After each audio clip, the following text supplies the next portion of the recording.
우리 기후 얘기 오늘 좀 해보려고 합니다. 오늘도 지금 5월 달인데. 강사님 이거 마스크 벗으셔도 그래요? 예. 그래도 되면 왜냐면 이게 숨이 차더라고요. 네. 하려고 억지로 할 수는 있는데 숨이 차가지고. 네, 그러면 저는 못 가겠습니다. 네. 5월 달인데 지금 되게 덥잖아요. 엊그제 처음으로 30도가 넘었고요. 사실은 옛날에도 따져보면은 이런 날이 아예 없지는 않았어요. 다만 그 빈도수가 지금 굉장히 잦아지고 있습니다. 그 나중에 한번 말씀을 드릴 텐데, 어쨌든 지금 기후위기라는 게 어떤 식으로 우리에게 오고 있는지, 그리고 뭐 제 오늘 얘기의 핵심은 기후위기가 오면 다 죽지 않습니다. 그러니까 제가 예를 많이 드는 걸로 바퀴벌레는 어쨌든 살아요. 네.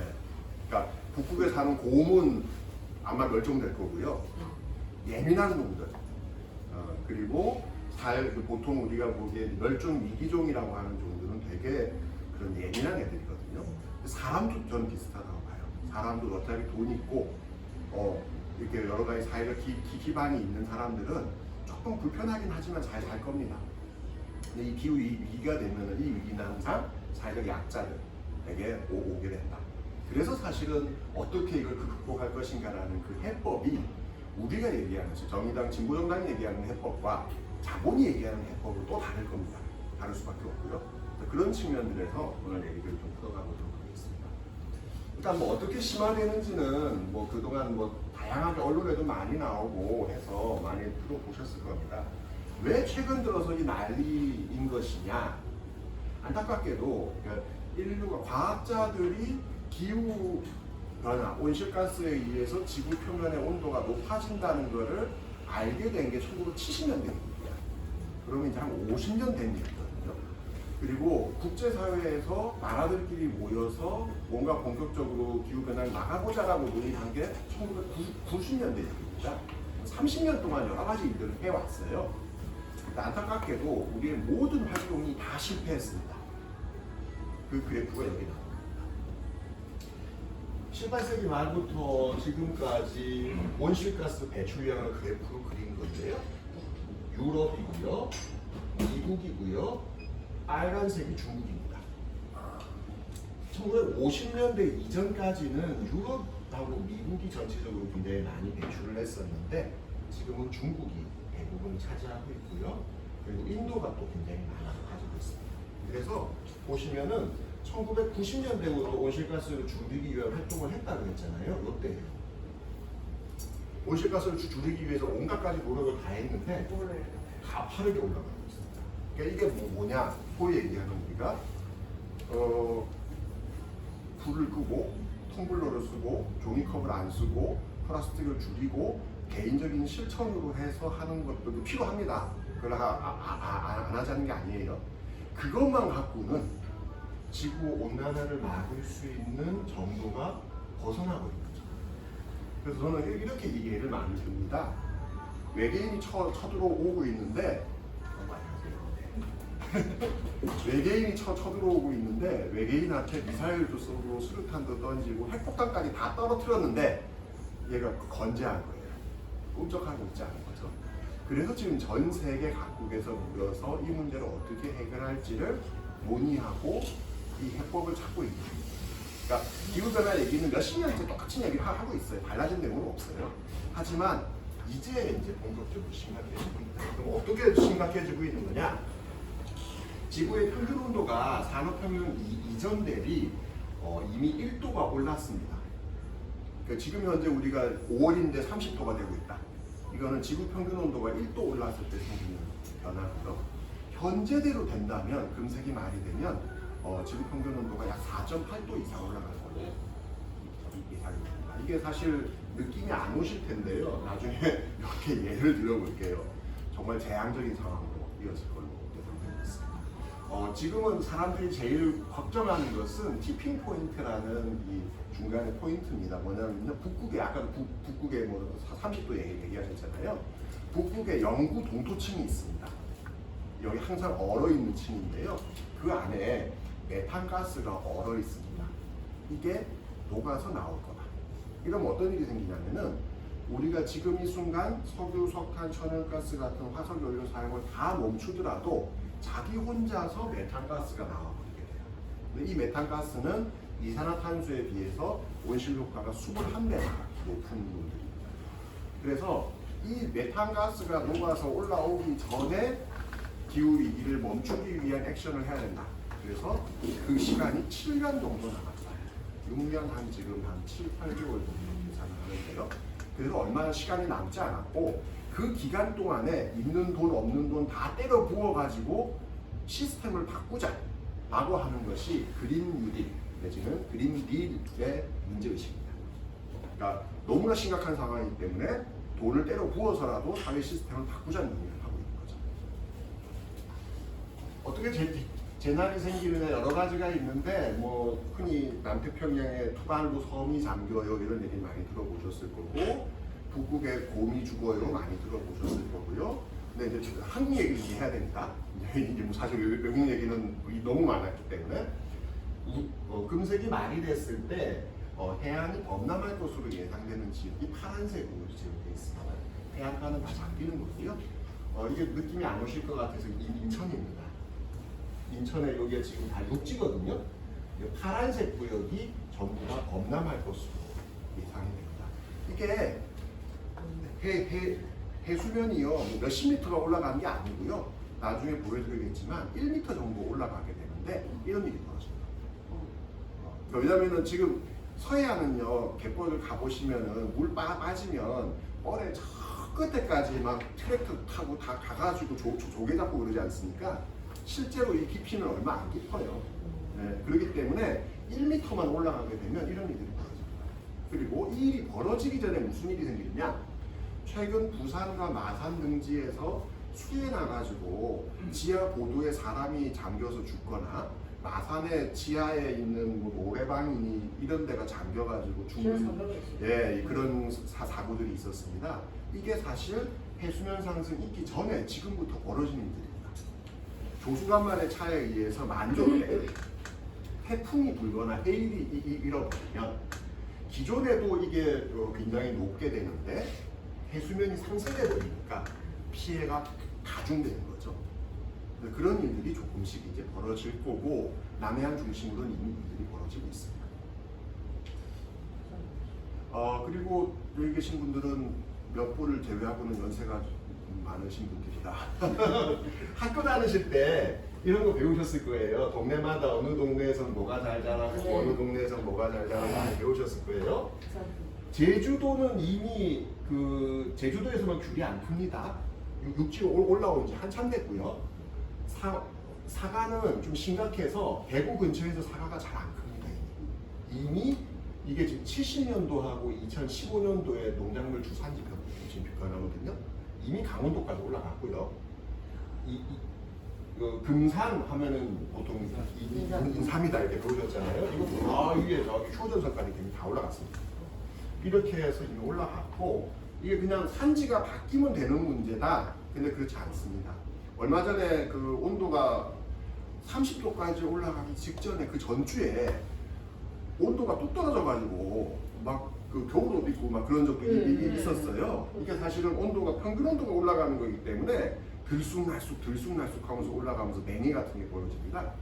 그리고 수해가 비가 많이 오게 되면은 채소값이 올라가죠. 그래서 작년도에는 아마 작년도 사상 최대의 장마가 있었습니다. 상추값, 배추값이 다 뛰었죠.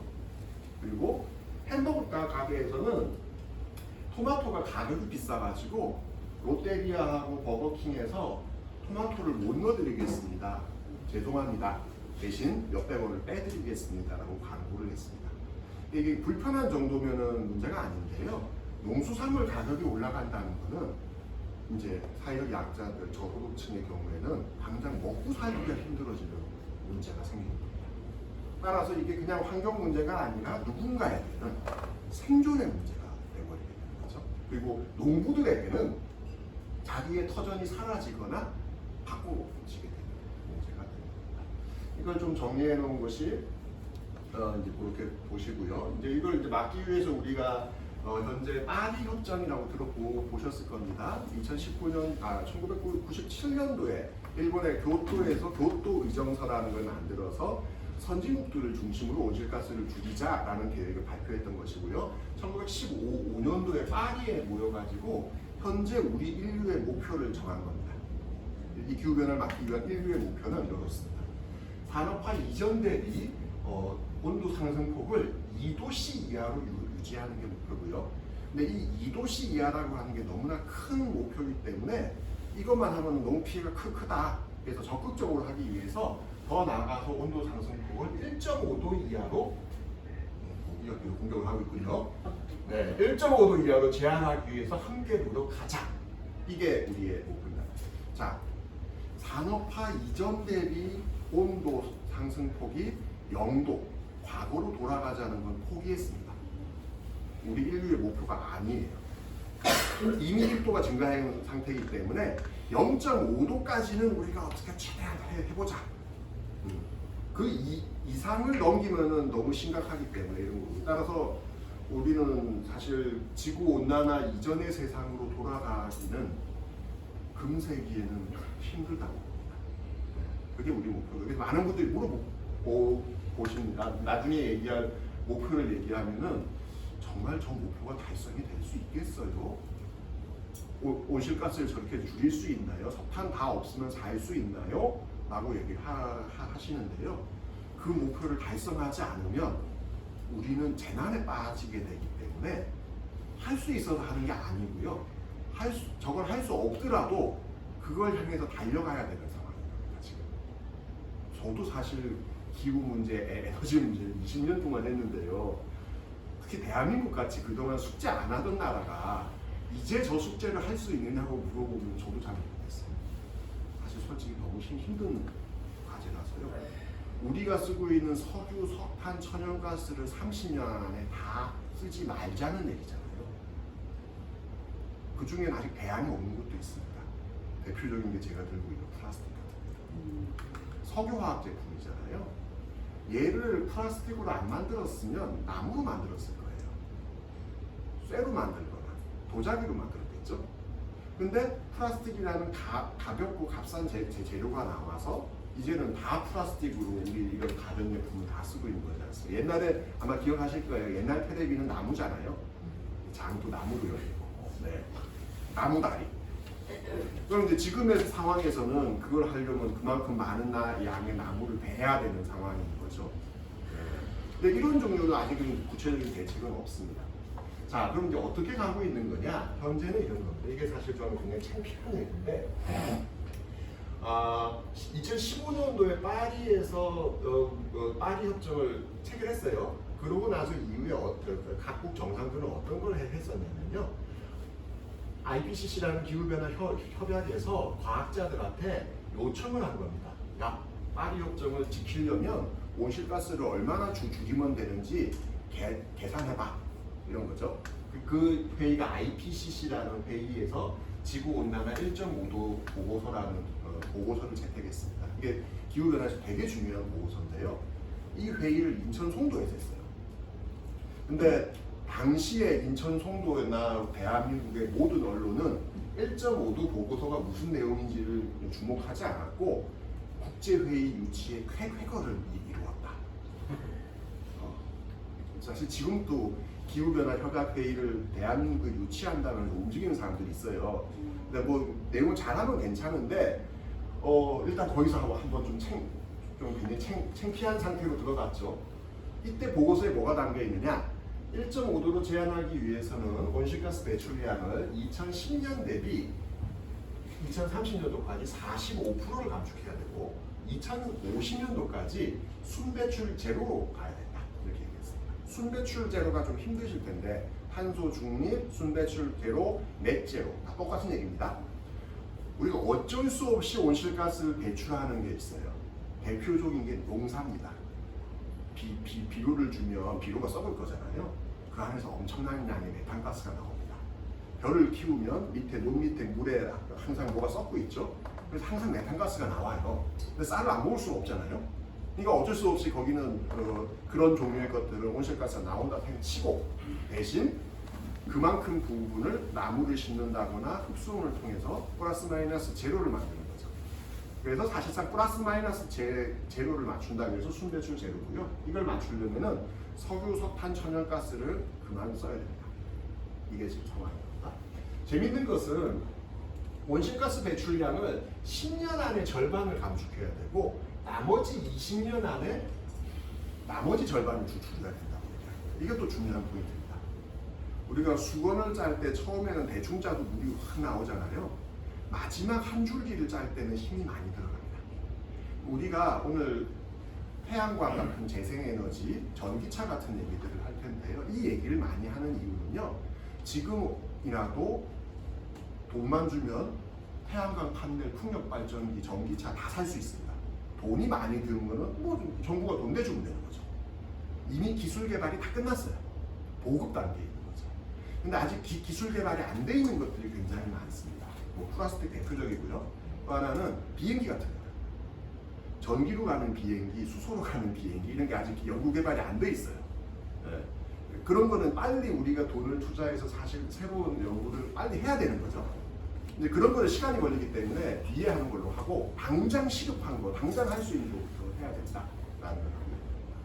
그래서 얘를 계속 5년마다 한 번씩 점검할게요. 여기서도 한 번 챙기게 나오는데 15년도, 18년도 이걸 하고 나서 각국별로 어떻게 할 것인지를 배출량을 계산을 해보았더니 아까 얘기했던 것처럼 1.5도 목표가 아니라 확 조용해지네요. 1.5도가 아니라 4.8도가 나온 거예요. 전 세계 너희가 배출할 목표를 나라들도 보러 전부 다 하나씩 적어서 써서 전부 제출하라고 한 거죠. 그걸 모아봤더니 1.5도는 택도 없는 거고 4.8도가 나온 겁니다. 그래서 유엔 사무총장이 전 세계 국가 정상을 2019년도에 유엔에 모여서 회의를 한 겁니다. 그때 나온 게 유명한 그레타 툰베리가 트럼프 대통령한테 감히 이런 걸 할 수 있겠습니까? 내가 왜 여기서 이걸 해야 되는 겁니까? 막 이러면서 얘기를 했죠. 대한민국에서 그랬으면은 쌍욕을 먹었을 거예요.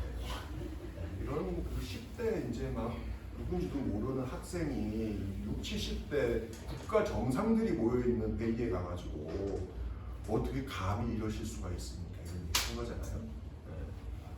사실 근데 뭐 그것도 충격이고 국내에 많이 알려졌는데 굉장히 아이러니하고 창피한 일은 저는 문재인 대통령이 그날 회의에 가가지고 전 세계 미세먼지를 없애기 위해서 푸른 하늘의 날을 제안하셨어요. 그래서 당에서 그때도 논평을 냈죠. 정말 창피하다고. 미세먼지 문제는요, 당시에 굉장히 한국에서는 굉장히 중요한 문제였어요. 근데 미세먼지 문제하고 기후변화 문제가 1대1로 이렇게 매치가 안 됩니다.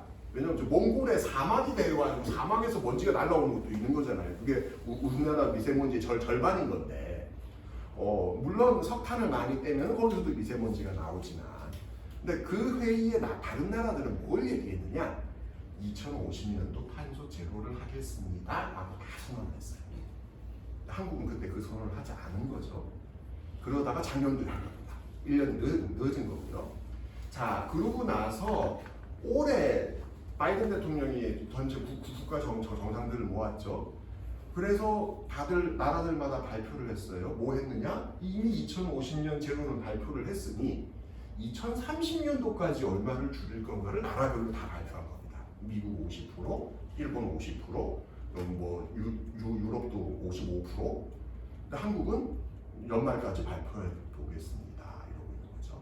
그러니까 이 국제사회의 흐름과 계속 언밸런스하게 지금 가고 있어요. 그래서 지금 다음 주 국회에서 2030년도 목표를 법에 넣어야 된다고 해서 지금 현재 강은미 의원이 대표 발의한 기후전입법 관련한 논의가 시작이 됩니다. 그래서 지금은 2030년도 목표를 정확하게 법에 넣어라. 다른 나라들은 다 이게 목표가 법에 들어가 있어요. 그러니까 우리는 대통령이 선언한 거거든요. 그래서 솔직히 대통령이 바뀌면 내가 선언한 거 아니다 그래버리면 할 말이 없어요. 그런 상태로 가고 있다. 자, 그러면 1.5도가 얼마나 심각한 건지 얘기를 잠깐 하고 정리원 재난요일을 좀 넘어가겠습니다. 아까 이제 말씀드렸죠. 우리가 별다른 노력을 하지 않고 계속 가면은 4.5도의 온도 상승이 이루어지게 됩니다. 대한민국 면적의 52%가 아열대 기후로 바뀌는 거고요. 이 가열대 기후로 바뀐다는 게 어떤 느낌인지 모르실 것 같아서 이걸 넣어봤습니다. 대한민국의 여름철 폭염 일수가요 10일 정도 됩니다. 지금 8월 달에 폭염주의보 같은 게 내리는 일수가. 근데 금색이 많이 되면 이게 36일 정도로 올라갑니다. 한 달하고 대략 일주일. 그러면 어떤 게 바뀌냐면요. 낮 시간에 야외 노동을 하면 안 돼요. 그러니까 사실 동남아나 중동 같은 경우는 겨울 특히나 이런 때 보면은 낮 시간에 그냥 낮잠을 재우잖아요. 네, 그게 이제 문화로 된 거죠. 한국 사람들은 그 이해를 잘 못합니다. 게으르다고 욕도 하고 막 그러잖아요. 근데 그건 그 사람들이 생존 전략인 거예요. 근데 대한민국이 이제 그렇게 되는 거죠. 사과 대한민국에서 재배 안 되고요. 왜냐면 지금도 강원도로 올라갔기 때문에 더 올라가 버립니다. 귤 강원도에서만 귤이 재배가 되고요. 쌀 더운 지방에서 잘 크지 않느냐 아닙니다. 25% 이상 소출이 줄어들게 됩니다. 우리가 정말 열심히 노력해서 1.5도 목표를 지키면 어떤 일이 생기느냐? 그거는 이제 요걸 한번 보시면 돼요. 아까 IPCC 1.5도 보고서에 나오는 겁니다. 중위도 지방, 대한민국 다 같은 데예요. 최고 더운 날 폭염 일수가 일대 온도가 3도 정도 상승합니다. 무슨 얘기냐? 대한민국 온도가 32도가 예를 들면 최고 기온이다. 그럼 35도가 된다는 뜻이에요. 네, 그런 거고요. 추운 지방의 경우에는 극한일 온도가 한 4.5도 정도 되고요. 남태평양이나 이런 데 사는 산호는 사실상 멸종하는데요. 1.5도가 되면은 80%가 소멸하는 걸로 되어 있습니다. 아까 이제 취약 인구들 얘기 말씀드렸잖아요. 이 2도씨 온난화를 했을 때 지금 전 세계 인구가 75억 명 정도 됩니다. 근데 금색이 2025년까지 기후에 영향을 받거나 빈곤해지는 인구가 수억 명 정도 증가할 것으로 그렇게 지금 예상이 됩니다. 당연히 동식물들은 죽고요. 그걸 어떻게 계량을 할까 하다 과학자들이 잡은 건 이겁니다. 지금 살고 있는 서식지의 절반이 줄어드는 동식물의 비율인데요. 이게 곤충의 6%, 식물의 8%, 척추동물의 4% 정도는 절반이 사라질 거로 되어 있습니다. 북극은 100% 녹습니다. 어떤 시나리오에서도 북극의 얼음은 하나도 없이 다 녹는데요. 다만 빈도수가 좀 달라집니다. 2도씨일 때는 10년에 한 번꼴로 완전히 녹고요. 1.5도로 가면은 100년에 한 번꼴로 완전히 녹습니다. 그러니까 북극의 고온은 살아갈 확률이 지금도 멸종 위기종이거든요. 네, 근데 사실상 힘들지 않겠냐라고 다들 보고 있습니다. 이거는 이게 사실 아무런 얘기를 드리는 이유는 아까도 말씀드린 거랑 똑같아요. 우리가 이거는 1.5, 2도일 때 얘기고요. 4도, 5도, 6도까지 시나리오가 있는데 그 위로 가면 더 처참한 게 많습니다. 왜냐하면 1도 올라갔을 때 이것도 0.5도 올라가는데 생물이 죽는 비중은 2배 이상 늘어나거든요. 3도, 4도 올라가면 더 올라가게 되고 있기 때문에 그 문제가 더 심각합니다. 자, 온실가스 줄여야 되죠. 그게 제일 중요한 것인데요. 현재 나오는 온실가스 양은 석유, 석탄, 천연가스에서 제일 많이 나오고요. 그리고 아까 말씀드린 메탄가스 같은 애들 나옵니다. 여기 보면은 전체 중에 약 4분의 3 정도는 에너지 부분에서 나오고요. 한 18% 정도는 농업이나 뭐 토지 이용 같은 데서 나옵니다. 여기 쪼개면은 동식물들 등등이 나오는데요. 사실은 최근 들어서는 이렇게 그냥 큰 틀만 분류하지 않습니다. 이거를 각각의 산업별로 쪼개서 다시 재분류하는 작업들을 하고 있습니다. 대표적인 게 식품 분야입니다. 저 통계로만 놓고 보면은 식품이나 농업 부분은 채 10%가 안 되거든요. 근데 이런 겁니다. 자, 우리 오늘 소고기를 먹었어요. 돈이 없어서 호주산 소고기를 먹었습니다. 이 호주에 살던 소는 호주에서 사료를 먹고 컸겠죠. 그리고 크면서 방구도 끼고 메탄도 나오고 했을 겁니다. 거기서 온실가스를 배출했어요. 저 통계에는 그 통계만 잡히는 겁니다. 근데 소를 거기서 잡았어요. 그러면은 얘를 냉동을 해서 옮겨야겠죠. 또는 냉장을 해서 옮기겠죠. 비행기를 타고 올라올 거고요. 대한민국 마트에 오면은 거기서도 냉장 냉동을 할 거고요. 다 먹고 나서 폐기 처분을 하게 되면 거기서 또 메탄가스가 나올 겁니다. 이렇게 전체 식품 분야로 놓고 봤더니 이거는 이제 유럽의 연구입니다. 전체 온실가스 중에서 26%가 식품 분야에서 나오더라. 식품 분야의 근본적인 개혁이 없이 온실가스 배출 제로는 불가능하더라. 라는 게 유럽 연구팀의 얘기입니다. 그러면 여기는 뭐 이것만 있는 게 아니죠. 저희 요즘 좀 고민스럽게 보는 거는 채식도 비슷합니다. 지금 같으면 우리가 겨울철에 먹는 채소는 비닐하우스에서 정부가 지원해주는 연세 기름을 떼서 그 기름으로 키우는 채소들이에요. 오이, 상추, 배추 다 그런 것들이죠. 그걸 역시 또 온반해오고 하는 것들이 있는 거죠. 육류보다는 온실가스 배출량이 적을 겁니다. 근데 이제 대한민국처럼 채소를 또 많이 먹는 나라가 없어요. 대한민국 OECD 국가 중에서 채소를 제일 많이 먹는 나라입니다. 이게 매일 먹는 나라가 없어요. 왜냐면 매일 김치를 먹고 있기 때문에. 네. 이런 나라들의 경우는 어떤 통계가 있는지 아직은 사실 우리나라는 연구 데이터도 없는 그런 상태입니다. 줄여야 되고 너무 길어지니 좀 조금 빠르게 가볼게요. 대한민국은 11위 국가고요. 중국도 이번에 온실가스 배출 제로를 선언했습니다. 2060년도 온실가스 배출 제로를 선언했고요. 중국은 사실 어마어마한 나라입니다. 2등 미국, 3등 인도, 4등 러시아 합친 것보다 중국이 많이 배출하는 나라고요. 여기도 이제 제로로 갑니다. 근데 대한민국의 경우에는 과거에 사실은 이명박 정부 때 저탄소 녹색성 성장을 얘기하면서 온실가스를 줄이겠다고 엄청나게 얘기를 했었는데요. 실제로는 보시면은 녹색선에 따라서 온실가스를 줄이겠습니다 라고 얘기를 했었는데 빨간색 선을 따라서 온실가스 배출이 증가했었습니다. 이 얘기는 무슨 얘기냐?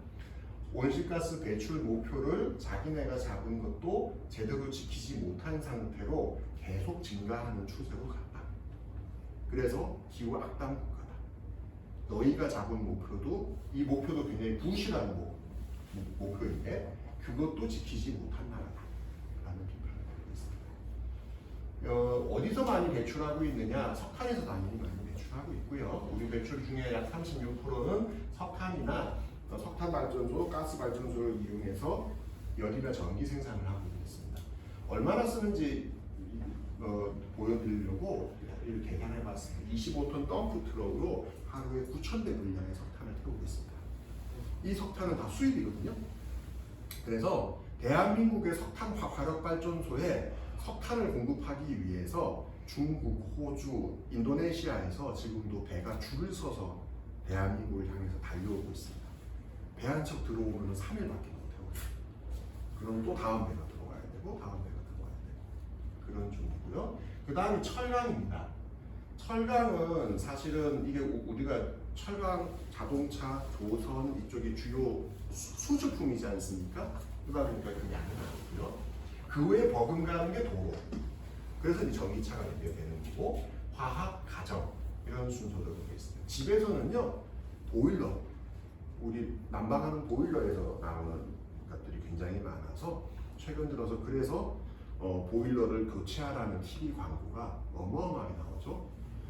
정부에서 지원금을 줘요. 보일러 수리하면은 교체하면 10만 원, 저소득층은 20만 원 지원을 해줍니다. 근데 사람들이 보일러를 안 바꿔요.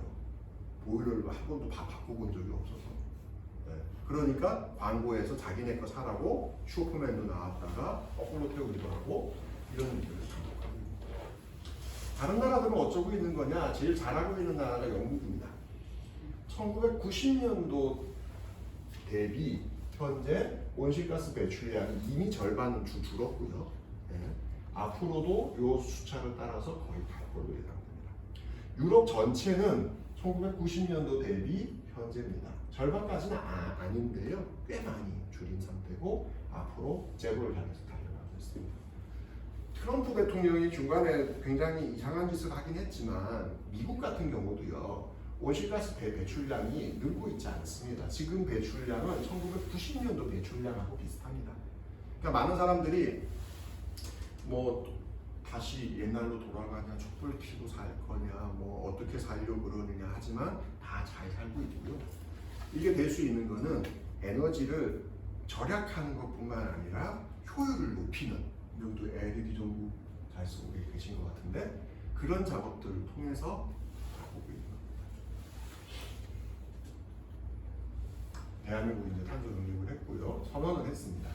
이게 지금 이제 앞으로 과연 잘 될 건가 이런 얘기인 건데 현재 배출량이고 2050년도 배출량입니다. 이 앞에 아까 보신 것처럼 계속 증가하는 그래프였잖아요. 현재 상태로는 10년 안에 절반을 줄이는 게 공고사항인데 그러려면 아까 보여드렸던 석탄 화력발전소, 대표적으로 우리나라는 지금 70개 정도의 석탄 화력발전소가 있습니다. 다 멈춰야 돼요. 10년 안에. 이게 굉장히 도전적인 과제가 되는 거죠. 다른 나라의 경우에는 이미 2030년, 35년, 45년 탄소 중립을 법제화했고요.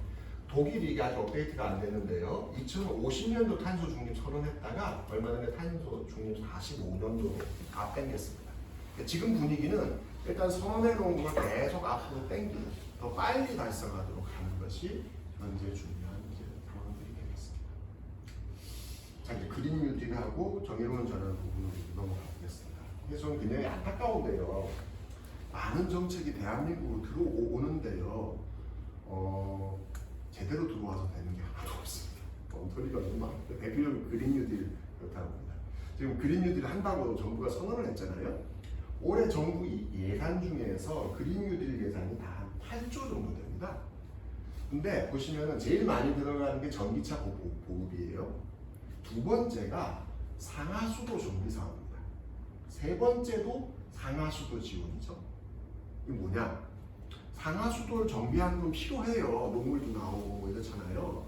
근데 이건 온실가스를 줄이는 거하고는 전혀 상관이 없는, 그냥 환경부가 일반적으로 해야 되는 예산인 건데 그린뉴딜 예산에 돈 넣어준다라고 하니 다 넣어놓은 거예요. 막 중간에 보면 그런 엉뚱한 사업들이 많이 들어가 있습니다. 또 전기차, 수소차 보급이 전체 최상위권 안에 들어가 있는데요. 녹색교통, 대중교통 활성화 이런 건 없어요. 어떤 일이 생기는 거냐? 전기차도 늘어나고, 수소차도 늘어나고, 휘발유차도 늘어나고, 디젤차도 늘어나요. 그냥 차가 그냥 전체적으로 늘고 있습니다. 지금. 많은 시도에 요즘 제가 우리 때 시도당에서 요구를 해주셔가지고 지역별 선거공 공약 만드는 작업 도와드리고 있거든요. 동네 인구가 죽는데 차가 늘고 있어요. 예. 이런 일들이 지금 반복되고 있다. 따라서 사실은 이들 사업이 제대로 되려면 이 사업을 했을 때 온실가스가 얼마나 주느냐라고 하는 게 측정이 돼야 돼요. 그래야 이걸 사업을 하는 거죠. 왜? 이 사업을 하는 이유는 딱 한 개예요. 온실가스를 줄이기 위한 사업이니까. 그럼 이 돈을 쏟아 부었으면, 8조를 부었으면 얼마를 줄이게 되는데 이 성과 없이 그냥 되고 있고, 이런 일들은 다 대부분 대기업 지원인 거죠. 왜? 우리나라에서 현재 전기차, 수소차는 현대밖에 못 만듭니다. 이런 문제들이 있는 거죠. 재생의 에너지도 지금 이제 증가하는 추세로 가고 있는데요.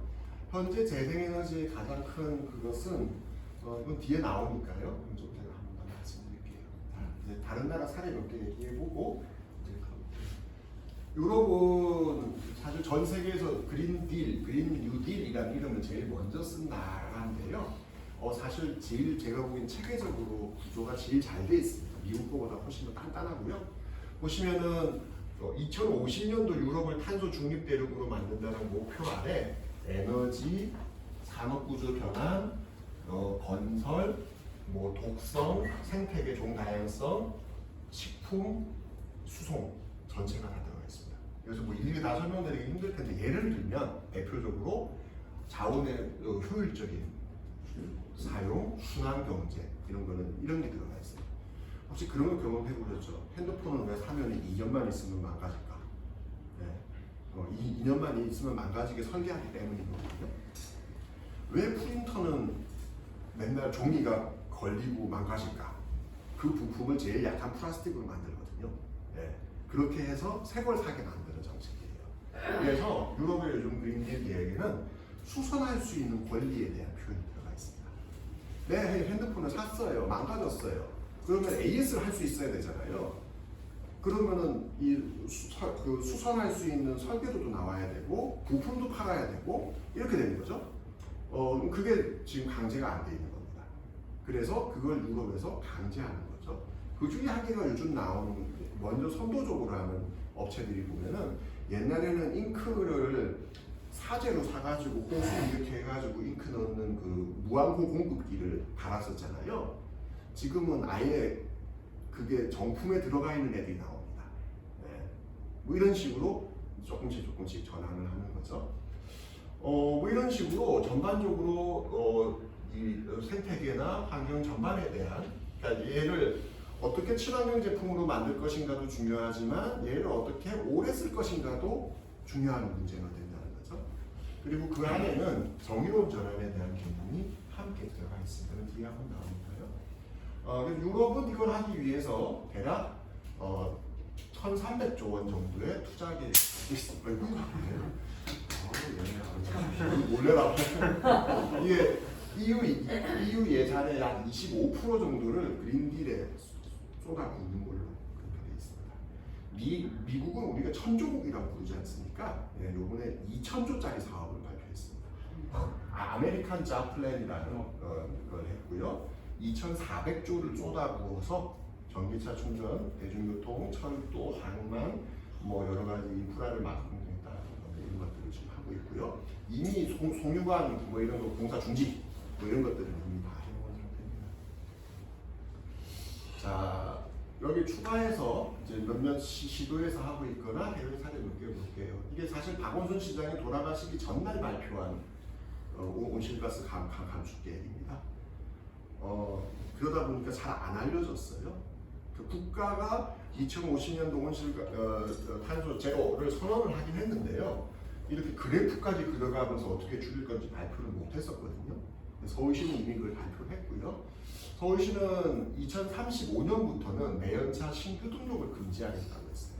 휘발유차, 디젤차를 2035년부터는 내가 우리 집에 등록을 못하는 거죠. 그리고 녹색교통 지역이라고 4대문 안쪽에 지금도 CCTV가 있지 않습니까? 그래서 겨울철에는 거기에 5등급 매연 많이 꼽는 차가 지나가면 한 번 지나갈 때마다 10만 원씩 벌금이 있거든요. 거기에 아예 운행 제한 이러고 있습니다. 그리고 서울시의 전체 5기가와트 햇발전소 5개 정도 용량의 태양광을 설치하겠다 이런 걸 발표를 해놓은 상태였습니다. 오세훈 시장이 들어와서 요즘 이쪽에 재생에너지 하는 사람들 미니 태양광 혹시 설치 안 하셨으면 빨리 설치하세요. 내년도 예산이 없어질 겁니다. 지금 그런 소문이 돌고 있고요. 각종 사업이 많이 뒤집어 엎어질 것 같긴 한데요. 어쨌든 지금 막 그런 변화는 있습니다만 그럼에도 불구하고 전체적으로는 이 흐름을 피해갈 수는 없을 거예요. 오세훈 시장조차도 그렇게 보고 있습니다. 이 얘기를 드려보고 싶은데요. 파리의 15분 도시 얘기는 많이 들어보셨을 겁니다. 이게 저는 한국에 들어와서 고생하고 있는 대표적인 정책이라고 생각을 해요. 왜냐하면 요번에 당선되신 부산시 시장이 부산형 15분 도시를 하시겠다고 했어요. 그래서 부산 전체에 하이퍼루프를 만들어서 부산을 끝에서 끝까지 15분 안에 주파하는 열차를 만들겠다. 그래서 15분 도시라고 발표를 했습니다. 파리에서 알면은 되게 웃을 것 같은데요. 걷거나 자전거를 타고 15분 안에 직장, 학교, 집이 다 있는 겁니다. 저는 이게 기후 위기 정책이기도 한데요, 도시 정책이기도 하고요, 공동체 정책이라고도 생각합니다. 이 안에 여러 가지 산책할 수 있고 마트, 장, 뭐 운동도 하고 병원도 있고 모든 거를 15분 안에 놓으려면 어떻게 되냐면 파리도 굉장히 큰 대도시거든요. 근데 그 안에 소규모 공동체가 만들어질 수밖에 없는 거예요. 그럼 사실 도시 정책이 달라지는 거죠. 또 하나는 우리가 15분 도시에서 사람들이 불편해서 얘기를 안 하는 게 있는데 이겁니다. 주차장의 절반을 없애고요. 그게 한 6만 개 정도 됩니다. 도시 지역의 자동차 속도 제한을 30km로 제한합니다. 지금 서울 시내가 얼마 전에 60에서 50이 됐잖아요. 택시 타면 기사님들이 되게 힘들어하세요. CCTV 맨날 걸리거든요. 이게 왜 들어간 거냐? 자전거를 타고 가려면요, 자전거 길만 있으면 안 되고요. 옆에 지나가는 차가 휭휭 다니면 무서워서 자전거를 못 타요. 필연적으로 속도가 떨어져야 됩니다. 그리고 그만큼의 길에 녹지를 놓고 장애인들도 지나갈 수 있는 길을 넣어야 된다는 거죠. 그래서 과거에 개인 차량의 역량과 비용과 면적을 제일 많이 차지했던 것을 거꾸로 개인 차량을 불편하게 만들고 도보를 많이 넣자는 거죠. 제가 많은 우리 시도당에 가서 우리가 내년도 지방선거에서 이런 공약을 내면 될까요? 라고 많이 묻고 있는데 어느 지역도 흔쾌히 네 그렇습니다라는 답을 못 받고 있습니다. 네, 이게 지금 우리 현실이고요. 네.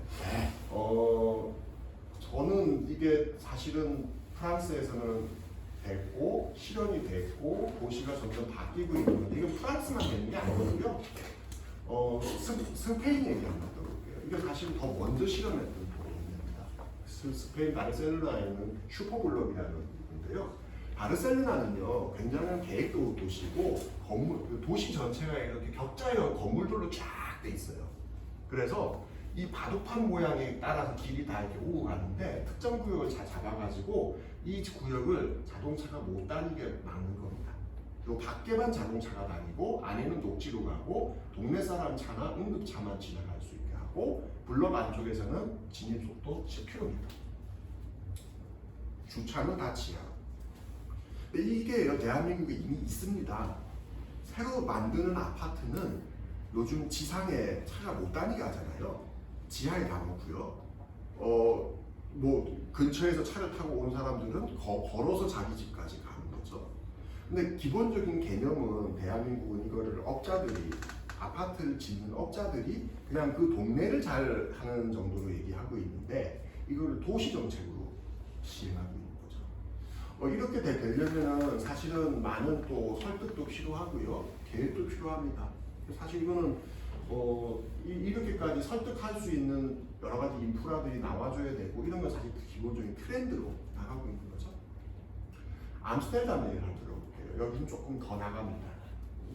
도시 전체인데 인구가 한 80만 정도 되는 큰 도시예요. 암스테르담은 원래 자전거 도로가 잘 돼 있고 유명한 유럽에서도 대표적인 자전거 도시입니다. 이게 한 15km 정도 돼요. 굉장히 큰 구역인데요. 구역을 3개 구역으로 나누어서 도심 한가운데는 전기 버스 아니면 못 다니게 합니다. 그냥 전부 다 걷는 것만 되는 거고요. 그래서 이게 2022년까지 그러고요. 노란색 구역은 전기 버스, 전기 트럭, 전기 택시, 전기 배, 지나가는 배도 전기나 수소가 아니면 못 다니게 하고요. 2030년도부터는 시 전체가 완전히 내연차 판매, 내연차 주행 금지. 사실 이런 식으로 이제 바뀌는 대중교통들의 흐름들을 지금 이제 가고 있는 게 세계적인 추세고요. 대한민국에서 이걸 어떻게 실현할 수 있을 것인가라고 하는 그 고민들을 당에서 지금 굉장히 적극적으로 하고 있습니다. 서울보다는 아마 중소시단위 구는 조금 더 다른 계획들이 들어가야 될 것 같은데 계획을 하고 있고 서울에서도 서울과 인천에서도 몇몇 지역은 좀 어떻게 짜면 좋을까 고민을 좀 하고 있는 중입니다. 이렇게 돼서 이제 큰 국가 단위의 정책으로는 석탄 화력 발전소를 멈추게 하고 교통정책과 관련해서는 내연차 판매를 금지시키고 녹색교통, 대중교통을 활성화시키는 정책들이 같이 가야 되고요. 특히 중소도시 같은 경우는 제가 많은 지역을 다 요즘 다녀서 그 정책 고민을 하고 있는데요. 지금도 일제시대 때부터 버스를 운영하던 업자들이 버스를 운영하고 있는 동네들이 있어요. 그리고 뭐 주민 공용제는 말할 것도 없고 시에서 버스 노선을 편성을 못해요. 업자들의 반발에 의해서. 이런 데는 준공용제 내지는 공용제로 가야 되는데 사실은 이러려면은 이제 그 버스업을 하시던 분들의 반발이 큰 거죠. 얼마 전에 성남에 가서 다른 얘기들을 좀 할 기회가 뒤에 넣었나? 안 넣었군요. 성남에 가서 저기 전기 자전거가 지금 거기는 저기 카카오에서 전기 자전거 사업을 하고 있습니다. 근데 성남에 계신 택시 기사분들이 와서 그 사업 하지 말라고 충돌이 딱 생겨버리는 거죠. 실제로 그걸 조율을 하고 했다 그러더라고요.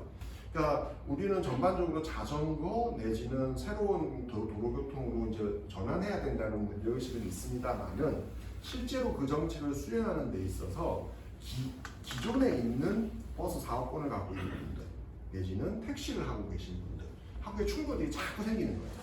이런 것들을 우리가 어떻게 슬기롭게 극복을 해야 될 거냐. 그리고 기후위기 문제나 다른 대중교통 문제로 그걸 우리가 교통정책을 한 발 앞으로 나가게 될 거예요. 저는 관련한 지자체장의 강력한 의지가 없으면 절대 이 지역의 교통 시스템은 저는 바뀔 수 없다라고 봅니다. 자, 온실가스 배출에서 우리가 놓치지 말아야 될 부분이 있는데요. 우리가 모두 다 온실가스를 배출합니다. 매일 전기도 쓰고 밥도 먹고 이러고 있으니까요. 하지만 뭐 다 예상하신 것처럼 소득에 따라서 온실가스 배출량이 큰 차이를 보이고 있다는 겁니다. 요건 이제 글로벌한 레벨에서의 논인데요. 전 세계 1%의 부를 갖고 있는 사람이 전 세계 온실가스 배출량의 15%, 10%의 부를 갖고 있는 사람이 전 세계 온실가스 배출량의 52%를 갖고 있다.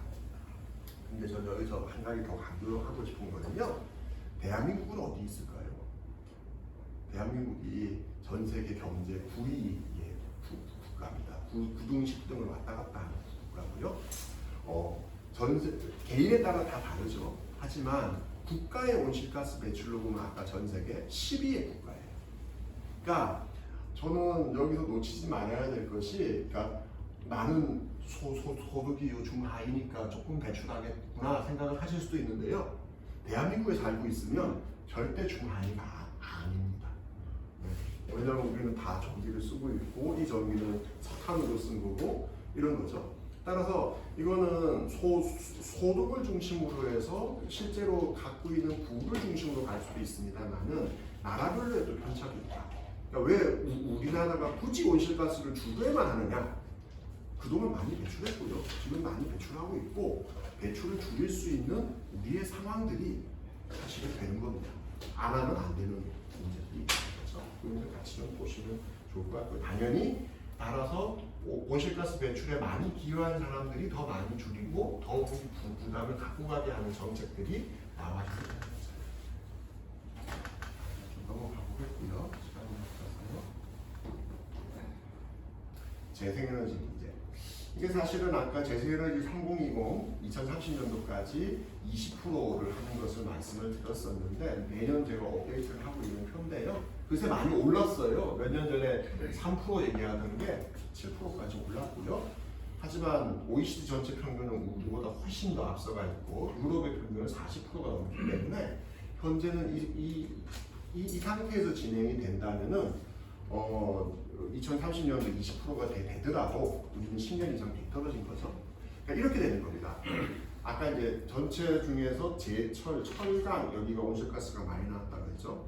그러면은 이제 재생에너지가 50%가 넘어가고 막 70%, 80% 되는 나라들은 이제 점차로 기존에 쓰던 에너지원을 전기로 바꾸는 노력을 하고 있습니다. 대표적으로 프랑스 같은 경우 2025년이므로 신규로 짓는 주택에는 보일러 사용 금지, 가스 사용 금지 이렇게 지금 정책을 짜고 있고요. 그럼 뭘로 하느냐? 전기로 하는 거죠. 옛날에는 전기로 하는 걸 하지 말라 그랬어요. 효율이 떨어지고 그게 오히려 더 반환경적이라고. 근데 재생에너지가 많아지면은 이게 달라지는 겁니다.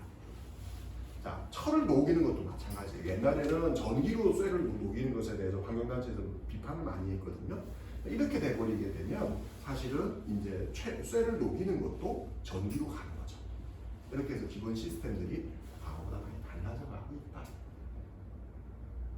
우리나라가 최근 많이 늘긴 했었는데요. 최근 10년 사이에 늘어나는 것, 특히 그 중에도 또 태양광 풍력이 늘어나는 걸 보면 대한민국은 여기 2010년, 2015년, 2020년도입니다.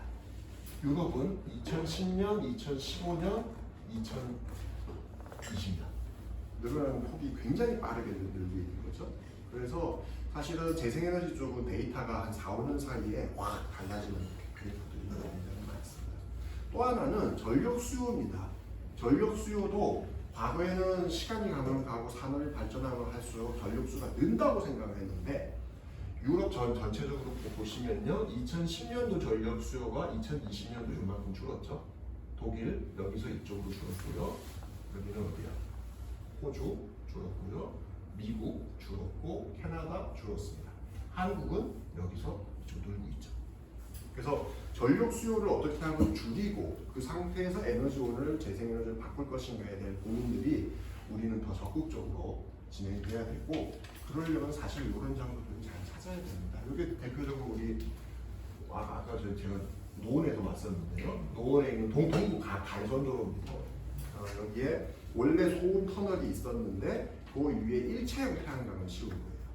그래서 지붕이면서 태양광 판넬이 이런 거를 지금 쓰는 거고요. 요거는 서대문구에 있는 경의선 지나가는 철로입니다.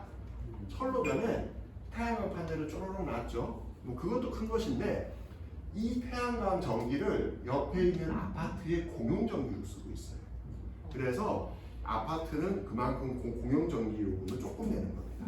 그러니까 이게 일종의 그 철도공사에서 땅을 빌려준 거죠. 소음이 많은 지역이니까 이렇게 해서 좀 지역 상생생 사업으로 해서 빌려주는 이런 일들을 지금 하고 있더라. 태양광 풍력은 이제 앞으로 많아져야 되고 특히나 아직은 전체 전력이 동네마다 태양광 풍력 많이 들어섰다고 하지만 오늘 통계 대충 나왔는데 가장 많이 하는 동네도 자기 지역의 전력을 100% 하는 동네가 아직 없습니다. 서울 같은 경우는 다 0.06% 이렇게 지금 가고 있고요. 그래서 지금 현재보다 저희가 얼마 전에 당에서 다시 계산을 해봤더니 2030년도 탈석탄을 100% 한다면 현재 정부 계획 대비 4배에서 5배 정도의 태양광이 더 있어요. 풍력하고. 네. 더 많이 가야 되고 그러려면은 사실은 이 해안을 따라서 풍력이 더 많이 들어와야 되고 남쪽 지방 중심으로 도시 지역 중심으로 태양광도 많이 들어와야 되는 그런 상황들입니다. 좀 넘어가 보고요. 대한민국은요. 사실 다른 나라는 얼핏 보시면은 전력 수요가 이제 증가를 안 하고 있잖아요. 다 이렇게 지금 정체되고 있습니다. 한국은 계속 증가하는 추세였고요. 그나마 이렇게 보시면 1990년, 2000년도를 중심으로 2000년 이전에는 전체 전력이 노란색이 핵발전, 갈색이 석탄, 하늘색이 가스, 녹색이 재생에너지입니다. 보시면은 2000년 이전에는 핵발전이 전체 주전력을 차지했었고 2000년 이후에는 석탄이 주전력입니다. 그러다가 탄핵이 얘기가 되면서 핵발전하고 가스가 서로 왔다 갔다. 따라서 현재에서는 석탄을 줄이게 되면은 재생에너지가 올라가고 천연가스가 일시적으로 좀 늘게 되는 그런 형식으로 전력 전환을 해줘야 되는 그런 상황이다. 말씀드릴 수 있습니다. 그나마 다행한 거는요. 우리가 2019년도에 경제 위기가 심각하게 없었음에도 불구하고 처음으로 전력 수요가 줄어들었습니다. 네. 그리고 작년도에는요. 코로나19의 영향으로 또 줄었어요. 올해 데이터 어떻게 나올지 이제 두고 봐야 될 텐데 늘 것 같아요. 왜냐면 대부분의 나라가 지금 어떻게 보고 있냐면은 코로나19 때 줄어들었던 거 곱하기 2로 늘 거다라고 예상을 하고 있어요. 작년도에 못 썼던 거 올해 다 쓰는 거죠. 그래서 근데 어쨌든 중요한 거는 이 전력 수요나 에너지 온실가스 배출량들이 이제는 좀 꺾어지는 노력을 적극적으로 해야 된다. 그렇지 않고서는 우리는 이제 대안이 없다. 이것도 중요한 문제인데 그냥 아시면 좋습니다. 현재 우리나라 전력 중에요 27% 정도가 민간 발전 사업자들이 공급하고 있습니다. 이게 앞으로 제가 좀 기후위기, 재생에너지, 그린뉴딜을 하면서 5만 군데에서 충돌이 생기고 있습니다. 예를 들면 옛날에는 재생에너지 하면 좋은 거 아니야? 당연히 해야지 했는데 실제로 봤더니 산 깔아뭉개고 태양광 하고 있죠. 그리고 동네에서 막 싸움이 생겨서 이제 그 관련해서 못하는 법이나 규제가 생겼습니다. 재생에너지 늘려면은 공기업이 하는 게 아니라 민간 기업이 해야지. 삼성이 전기를 팔아야지. 라고 하는 분들이 요즘 나오고 계세요. 예. 역시 이것도 오랜 논쟁거리입니다. 요즘 페이스북에 보시면요, 산림청에서 산 깔아뭉개고 그 나무 심는 문제 때문에 논란들이 있어요. 이것도 사실 들어가서 보면 굉장히 쉬운 문제는 아닙니다. 우리나라 산 중에 70%는 사유지예요. 그러니까 우리는 동네 뒷산 그러면은 이건 동네 것이고 누구나 들어가서 뭐가 이렇게 버섯도 따오고 뭐 이러잖아요. 근데 요즘 산에 가보면은 사유지니까 들어오지 마세요 써 있는 산 많이 보셨을 겁니다. 대부분 산이 사유지고요. 사유지로 있는 산 중에 24% 정도만 보존림으로 묶어져 있고 나머지는 그냥 다 개인산이에요. 그러면은 여기서 나무를 키우는 사람들 입장에서는 내 산에서 내가 나무 캐서 내가 판대는데 너희가 왜 그러느냐는 얘기를 실제로 하고 있거든요. 근데 이제 동네 사람들 입장에서 보면 우리 동네 뒷산이 어느 날 봤더니 산이 다 없어진 거죠. 산의 나무가. 이것 때문에 지금 충돌들이 엄청나게 생기고 있습니다. 이것도 사실은 우리나라가 사실 이목 정책이라고 부를 만한 게 없었고요. 안타깝게도 우리 당도 산림 정책이 따로 이렇게 뚜렷하게 있지 않습니다. 앞으로 이 이목을 어떻게 활성화시킬 것이냐라는 나무를 어떻게 쓸 것인가에 대한 정책이 그동안 별로 없었거든요. 유럽은 이런 게 있습니다. 공공기관의 경우에는 일정 정도 건축자재 중에 일부는 나무를 써야 된다. 이런 기준이 있어요. 왜 그러냐?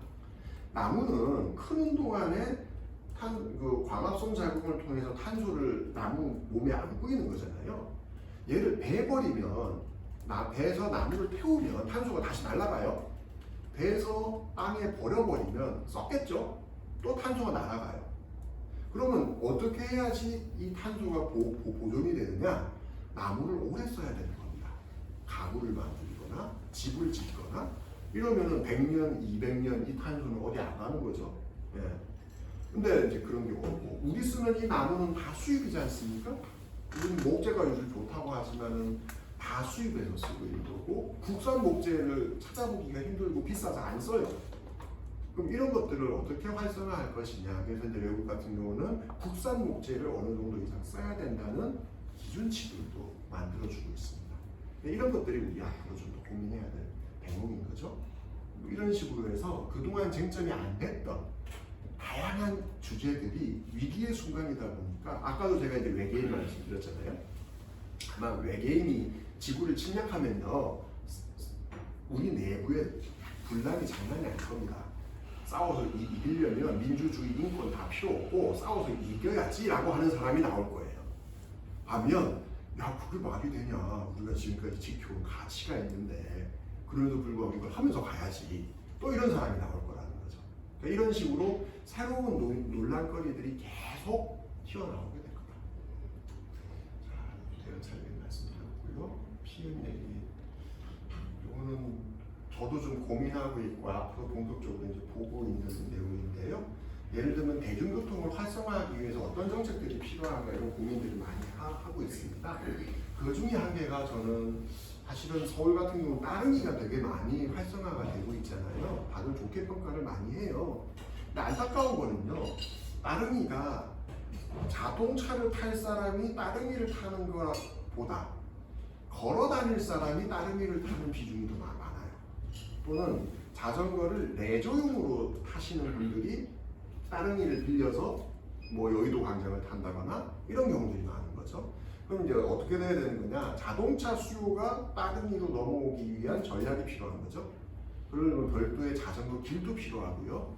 환승할 수 있는 것도 필요하고 이미 지금은 환승도 어느 정도 됩니다. 이런 게 필요하고요. 그래서 이제 성남 같은 경우는 좀 봤더니 지하철역 근처에서 이런 식으로 이게 전기 바이크를 타고 출퇴근 시간에 이동하는 인구가 많더라 보인 거고요. 새로운 교통도 나오고 있습니다. 이게 지금 현대에서 지금 테스트를 하고 있는 건데요. 현대자동차의 꿈은 멋진 자동차를 만드는 회사가 아닙니다. 모바일 서비스를 공급하는, 이동 서비스를 공급하는 업체가 되는 거예요. 그래서 이런 거를 지금 테스트하고 있습니다. 15인승짜리 솔라티레라고 그 스타렉스보다 큰 거 아시죠? 그걸 가지고 마을버스처럼 도는 거예요. 노선을 이미 정해놓습니다. 근데 핸드폰으로 내가 지하철역 가고 싶어요 라고 치면 나 있는 대로 버스가 오는 겁니다. 그래서 나를 태우고 지하철역으로 가는 거죠. 그러니까 버스와 택시의 중간. 그래서 사람들이 몰릴 때는 그 몰리는 노선에 버스를 집중 배차하고 그렇지 않을 때는 일상적인 노선을 돌고 이런 좀 스마트 라이드 풀링 서비스라고 하는데 이런 것들도 지금 고민들 하고 있습니다. 이게 민간 기업들이 이렇게 앞서가고 있는 건데 사실 이걸 공공 영역에서 어떻게 이제 받아 안을 거냐 이런 고민들을 적극적으로 좀 하고 있습니다. 그리고 이제 정의로운 기관 20일 날 내일 모레 경향신문하고 JTBC에 요정원이 설문조사한 결과가 나올 겁니다. 석탄 비정규직 노동자들이 한 7,000명 정도 돼요. 그 중에 한 4,000명 정도 설문조사를 했습니다. 그 결과가 이번에 발표될 거고요. 해외의 경우에는 이미 이제 석탄화력 발전소를 줄이다 보니까 발전소의 노동자들, 지역 주민들, 그리고 인근 중소상공인들이 어떤 피해를 볼 것인지에 대한 데이터들이나 연구조사가 엄청나게 많이 돼 있습니다. 대한민국 아직 그게 없어요. 이제 막 시작하고 있고요. 요번에 석탄 비정규직 설문조사는 대한민국에서 처음 했습니다. 되게 재밌습니다. 아직 그냥 안 넣었는데요. 거의 예상한 것대로 많이 나왔어요. 예를 들면 이런 겁니다. 50대 이상 되시는 노동자분들은 일단 먼저 당신이 일하는 석탄화력발전소가 언제 폐쇄될지 아십니까? 라고 물어봤더니 70%는 모릅니다. 지금 정확하게 잘 모릅니다. 이게 사실 아직 그걸 모르는 거예요. 아는 사람들한테 당신이 안다고 했는데 누구한테 당신의 발전소가 몇 년도에 폐쇄된다는 걸 들으셨습니까? 대부분 뉴스를 통해서 들은 거예요. 회사나 노동조합 이런 데 들어본 적이 없는 거죠. 그래서 정보가 일단 기본으로 막힌 거죠. 자, 당신이 발전소가 멈춰진다면 다른 데 가서 일할 준비가 되어 있으십니까? 역시 70%는 안 돼 있죠. 근데 이게 연령이나 직종별로 나눠보면은 되게 재밌습니다. 연세가 많으신 분들, 50대 이상 되시는 분들은 별로 걱정이 없으세요. 내 정년 퇴임 전에 이 발전소가 멈출 생각이 없다는 걸 아시는 거죠. 네. 반면 20대들한테 물어보니까 여기는 상대적으로 또 걱정이 없어요. 왜 그러냐면 포커스 그룹 인터뷰를 했더니만은 내가 취업을 했어요. 근데 지금도 새로운 자격증 공부를 하고 있고 더 나은 직장에 가려고 열심히 공부를 하고 있는 거예요. 그러니까 어쨌든 여기는 다른 직장 갈 준비가 되었느냐 그럼 이 준비 비중도 굉장히 높은 거죠. 반면 30, 40대는 애매한 겁니다. 다른 데 가서 일을 배우기도 그렇고 내 경력이 인정되는지도 모르겠고 이런 거에 대한 불안함이 다른 연령대보다 높아요. 반면 또 직종도 그렇습니다. 정비업을 하는 사람들 발전소 정비를 할 거잖아요. 이 사람들은 기계나 전기나 뭐 설비 관련한 자격증이 있으신 분들이에요. 이분들은 상대적으로 다른 직장으로 간다는 것에 대해서 그래도 뭐 그럴 수 있겠다는 게 높은 거죠. 왜냐면 어디나 기계, 전기 이쪽 업무는 필요해요. 반면 우리 서울발전의 김용윤 씨처럼 석탄 발전소에 특화되어 있는 업무를 하시는 분들, 석탄을 퍼올린다거나 연료를 관리한다거나 이런 분들은 상대적으로 고민이 많으신 거죠. 그래서 이걸 구체적으로 그냥 우리가 발전소가 멈추니까 일자리가 필요하다, 지원해야 된다가 아니라 세분화해서 나눠서 볼 필요가 있는 것들이죠. 그래서 이제 그런 것들을 이번에 처음 조사 결과를 했고 그 바탕으로 해서 정의로운 전환 관련한 이제 법이나 관련한 계획들을 좀 준비하고 있습니다. 아마 이번 주에 나올 거고요. 전기차입니다. 이것도 참 지금 고민입니다. 요거는 우리 테슬라 모델 S 엔진이 없어서 트렁크로 쓰고 있는 건데요. 전체 전기차 전환이 되게 되면 3분의 1 일자리가 사라질 거고요. 요번에 현대에서 아이오닉 5가 나오면서 현대차 내부에 좀 논란이 있었습니다. 그 전에 전기차를 만들어 팔았지만 전기차 전용 라인을 가지고 전기차를 만들었던 게 아니에요. 근데 이번에 라인을 딱 만든 거죠. 노동조합에서 좀 긴장을 한 거예요. 그래서 아이오닉 5를 생산하는 것이 며칠 좀 지연됐습니다. 노동조합에서 반대하고 그랬어요. 그러고 나서 지금 당과 금 금속 노조가 같이 해서 앞으로 어떻게 생산할 것인지, 언제까지 어떻게 할 것인지에 대해서 노사정이 함께 논의할 수 있는 테이블을 만들자. 이런 법을 지금 방에 제안해놓고 있는 상태입니다. 구체적으로 그 관련한 법을 좀 준비하고 있는데요. 그러니까 이런 거예요. 석탄도 그렇고 전기도 그렇고요. 로드맵이 안 나와 있습니다. 지금 언젠가 없어질 건 다 알아요. 근데 언제 없어질지에 대한 정부의 로드맵이 나와야 그럼 일자리도 얼마가 줄어들지가 나오고, 이거에 따라서 회사는 뭘 준비하고 정부는 뭘 준비하고 지자체는 뭘 준비하고 계획이 나오는 거죠. 이게 지금 없는 상황입니다. 그래서 이제 그것을 모여서 논의하고 가는 그런 테이블을 만드는 법을 금속이랑 같이 준비하고 있습니다. 그러면서 추가로 이런 것도 지금 나오고 있어요. 대표적인 건데요. 이게 뭐냐면은 어차피 전기차 업계, 자동차 업계에서는요, 전기차로 바뀐다는 거는 기존의 모든 라인을 새로 만드는 거예요. 자, 그러면 우리도 테슬라처럼 자동차를 온라인으로 판매하면 안 되겠냐 생각을 하는 거죠. 테슬라는 실제로 대리점이 없거든요. 인터넷으로 클릭해서 빨간색 차, 엔진은 뭐 출력 센 걸로 뭐 이렇게 하면 그렇게 해서 그냥 차가 배송되면서 우리 집에 오는 시스템입니다.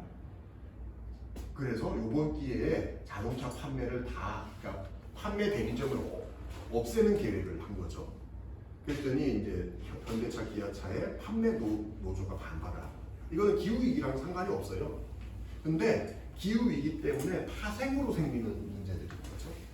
이런 종류의 문제가 앞으로 얼마나 더 생길지 사실은 좀 예측이 힘든 상황입니다. 더 많아질 거고요. 사실 저도 잘 모르겠어요. 그나마 전기차와 관련해서 예상되는 건 이런 겁니다.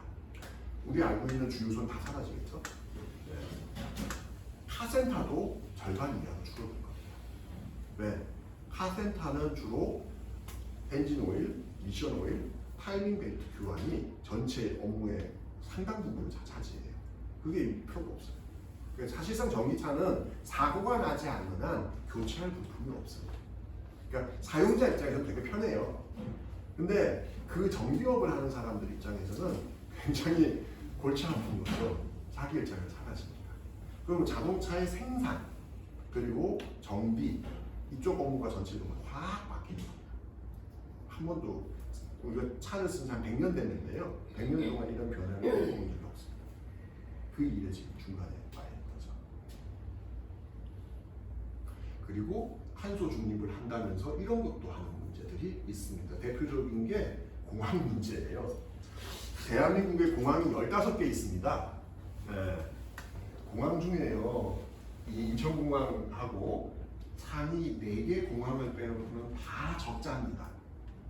그런데도 제주, 김포, 김해, 대구거든요. 여기는 흑자고 나머지는 다 적자입니다. 그런데도 지금 공항을 우리 가덕도 신공항, 제주 제2공항, 새만금의 공항 지으려고 하고 있고요. 대구 공항을 이쪽으로 옮길 계획 갖고 있고요. 광주를 이쪽으로 넣어서 무안면 통합할 계획을 갖고 있고, 여기 안 나와 있는데 울릉도, 흑산도 공항이 있습니다. 이런 거예요. 제가 새만금 가서 새만금 공항 반대 토론에서 발제를 했더니 연락이 왔어요. 왜 전국 도민들은 동남아 해외여행을 갈 때 인천공항이나 무안공항에 가서 비행기를 타야 됩니까? 우리도 새만금에서 공항 타고 해외여행 가면 안 되니까. 조금 맞는 얘기기도 해요. 근데 문제는 대한민국이 엄청나게 큰 나라가 아니고 요만한 나라라는 거잖아요. 똑같은 논리를 얼마 전에 서산에서 보시면 이 8도 중에서 충청남도만 공항이 없어요. 왜 서산 사람들은 공항을 김포 가서 타야 됩니까? 인천이나 그 공항 지어달라고 지금 또 청원이 들어가 있어요. 그러니까 사실 이 외국의 경우는 왜 공항 얘기를 하냐면 공항은요 다른 교통수단 대비 온실가스 배출량이 제일 많아요. 네. 그래서 영국 같은 경우에는요 시민들이 소송을 했습니다. 공항을 증설할 계획을 갖고 있었는데요. 거의 파리 협정을 국가에서 승인하지 않았느냐. 공항을 새로 지으면서 파리 협정을 어떻게 지키려고 그러느냐? 잘못된 거 아니냐? 소송에서 이겼어요. 계획 취소. 프랑스 드골 공항을 증설하려고 했다가 역시 취소. 그리고 이제 더 나가서 거까지 이번에 만든 거죠.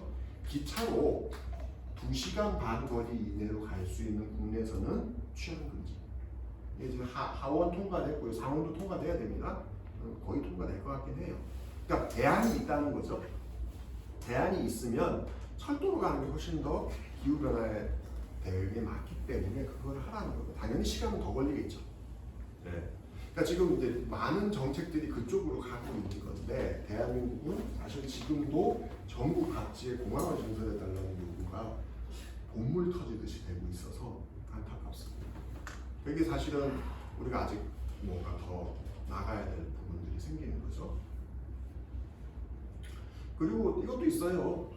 탄소 중립에 대한 사람들의 생각들도요. 환경부 조사인데요. 실제로 나온 걸 보면은 참 안타까운 게 많아요. 예를 들면 이런 겁니다. 저도 실제로 강연하거나 여러 가지 길에서 사람들 만나면 기후 변화가 심각합니까? 라고 물어보면 다 네 그렇습니다. 91%가 그렇다고 합니다. 자기 생활에 영향을 미칩니까? 97%가 그렇다고 해요. 아주 심각하죠. 근데요, 온실가스 저감을 위해서 추가 비용을 내시겠습니까? 그러면 56%, 57%로 뚝 떨어집니다. 네. 이게 사실은 아직은 계획이 있는 거죠. 그러니까 이 비용은 돈일 수도 있겠고요, 시간일 수도 있는 거예요. 네. 근데 그렇게 사실 사람들이 이 문제 심각하다면, 정말 심각한 문제라면 지금 물론 돈 내는 건 차이가 있겠죠. 돈 많은 사람 내지는 온실가스를 많이 배출한 사람 더 내야 될 거고요. 돈이 적은 사람은 또 그것만큼 자기가 부담을 해야겠죠. 하지만 어쨌든 각각의 부분에서 우리가 앞으로 부담해야 될 부분들이 있습니다. 대표적인 게 지금 6월 초에 발의가 될 겁니다. 지금 장혜영 의원 대표 발의를 해서 탄소세법이 지금 준비 중에 있습니다. 곧 나올 거고요. 탄소세는 그동안 논란도 많았고 몇몇 나라들에서는 대표적으로 프랑스에서 노란조끼 운동처럼 엄청난 저항을 받기도 했습니다. 근데 지금 이제 그 역진성 문제 여러 가지 것들을 지금 보완을 해서 준비를 하고 있고요. 지금 하고 있는 거는 새로 걷는 탄소세의 절반을 다시 환급하는 것을 계획으로 잡고 있습니다. 이러면 어떻게 되냐면은 특히나 저소득층에 대해서 집중적으로 지원을 해주는 거죠. 그렇게 해서 사실 전기요금도 올라갈 거고요. 우리가 알고 있는 가스요금도 올라갈 수밖에 없습니다. 하지만 최소한 적정 수준만큼은 이제 그걸 쓸 수밖에 없는 거니까 그 부분만큼은 환급을 하고 나머지 거둔 돈을 가지고 정의로운 전환에 다시 쓸 수 있도록 하는 그런 정책을 추진하고 있습니다. 사실 이게 저는 계속 몇 번 다른 자리에서도 강조를 했었는데요. 앞으로 남아있는 과제들이 되게 많습니다. 대표적인 게 매년 1조 이상 지원하고 있는 화물차 유가 보조금 문제, 아까 말씀드렸던 농업용 면세유 문제, 그리고 우리가 지금은 연탄을 많이 안 씁니다만 꽤 많이 연탄을 쓰고 있어요. 지금도 연탄값이 원래 연탄의 가격이 아닙니다. 석탄 지원금을 주고 있거든요. 그래서 이런 식으로 화석연료에 대한 지원금들이 굉장히 많이 지금 들어가고 있어요. 그래서 이거를 어떻게 점점 줄여가면서 자연스럽게 재생에너지로 바꿔줄 거냐. 예를 들면 유가 보조금이라면 그 화물차에 대해서 또는 택시에 대해서 전기차나 수소차로 전환할 수 있는 비용을 지급해주면서 그걸 해야 되는 거죠. 그런 게 같이 있어야 됩니다. 역시나 농가의 경우는 마찬가지죠. 지금의 비닐하우스 기름 떼서 하고 있는 것에 대해서 전환할 수 있는 방법들을 만들어주면서 그걸 줄여줘야 되는 거죠. 이런 좀 구체적인 정책들이 앞으로 좀 더 많이 설계되고 사회적 논의가 있어야 된다는 겁니다. 탄소 국경세. 이게 저는 그렇게 얘기를 하는데요. 기후변화 문제를 해결한다는 하나의 목표를 갖고 있지만 자기의 상황과 위치에 따라서 바라보는 시각이 다 다릅니다. 저는 특히나 유럽 사람들은 착해서 기후 문제를 해결하느냐, 저는 그렇게 보지 않습니다. 예. 이게 산업적인 측면이고요. 정확하게 얘기하면은 환경 제국주의적 측면도 있습니다. 그게 가장 잘 드러나는 게 탄소 국경세라고 합니다. 너희 우리나라가 이 제품을 생산할 때는 재생에너지 쓰고 탄소 배출 적게 하면서 생산을 했는데 중국에서 너희 이거 생산할 때는 석탄 뿜으면서 생산하지 않았느냐? 우리나라로 이 제품을 팔 때는 너희 배출한 탄소만큼 탄소세를 우리한테 내고 팔아라. 이렇게 되는 거예요. 그러니까 대한민국이 아무리 우리나라만 살자고 해서 여러 가지 정책들을 한다 할지라도 우리나라의 제품을 철강이나 자동차, 석유화학 제품을 외국에 판매하게 되면은 그만큼 탄소세를 낼 수밖에 없는 거죠. 그럼 이제 어떻게 되는 거냐? 기업들은요, 아예 지금 그 얘기를 하고 있어요. 그러니까 정부도 그렇고, 자, 너 탄소세 내는 거 우리나라에 낼래, 유럽에 낼래? 이렇게 또 딜도 지금 하고 있는 거예요. 생각보다 탄소세가 기업들에게는 큰 장벽이 아닐 수도 있다고 생각합니다. 왜냐하면 이제 전체적으로 이렇게 무역 장벽으로서까지 작용을 하게 되는 거니까요. 그래서 사실은 앞으로 어떻게 될지 좀 더 두고 봐야 될 것 같습니다. EU 같은 경우는 탄소 국경세가 이미 지금 법안론이 구체적으로 들어갔고요. 미국은 선거 공약인데 진도가 조금 늦게 가고 있습니다. 하지만 두 나라 모두 다 어쨌든 탄소 국경세는 지금 진행하는 것이기 때문에 이런 부분들에서 우리가 피해갈 수 없다. 어떻게 우리가 앞으로 산업 전략을 만들 것인지에 따라서 온실가스 문제를 좀 다각적으로 접근할 수밖에 없는 거 아니겠느냐.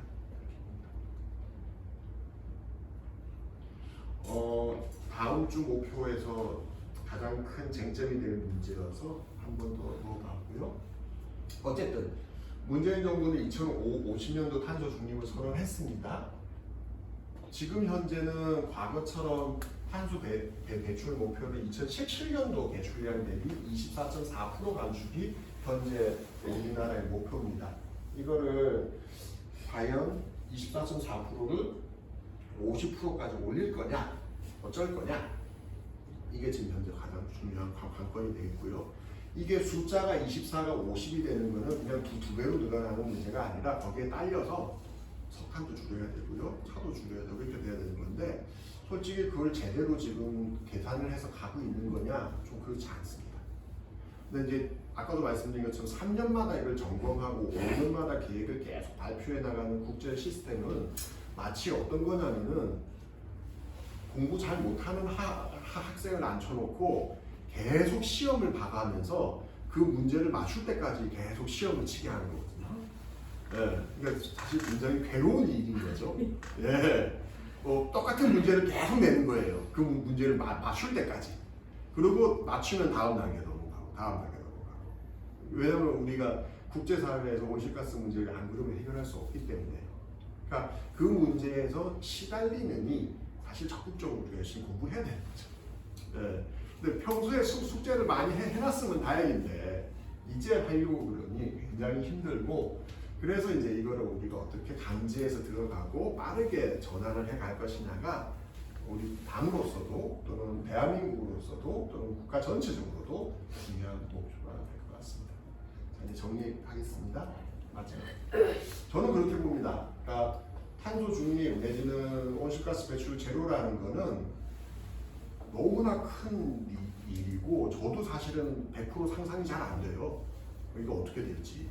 하지만 이걸 안 갈 수가 없는 지금 상황이다. 그럼 이걸 어떻게 우리는 갈 거냐.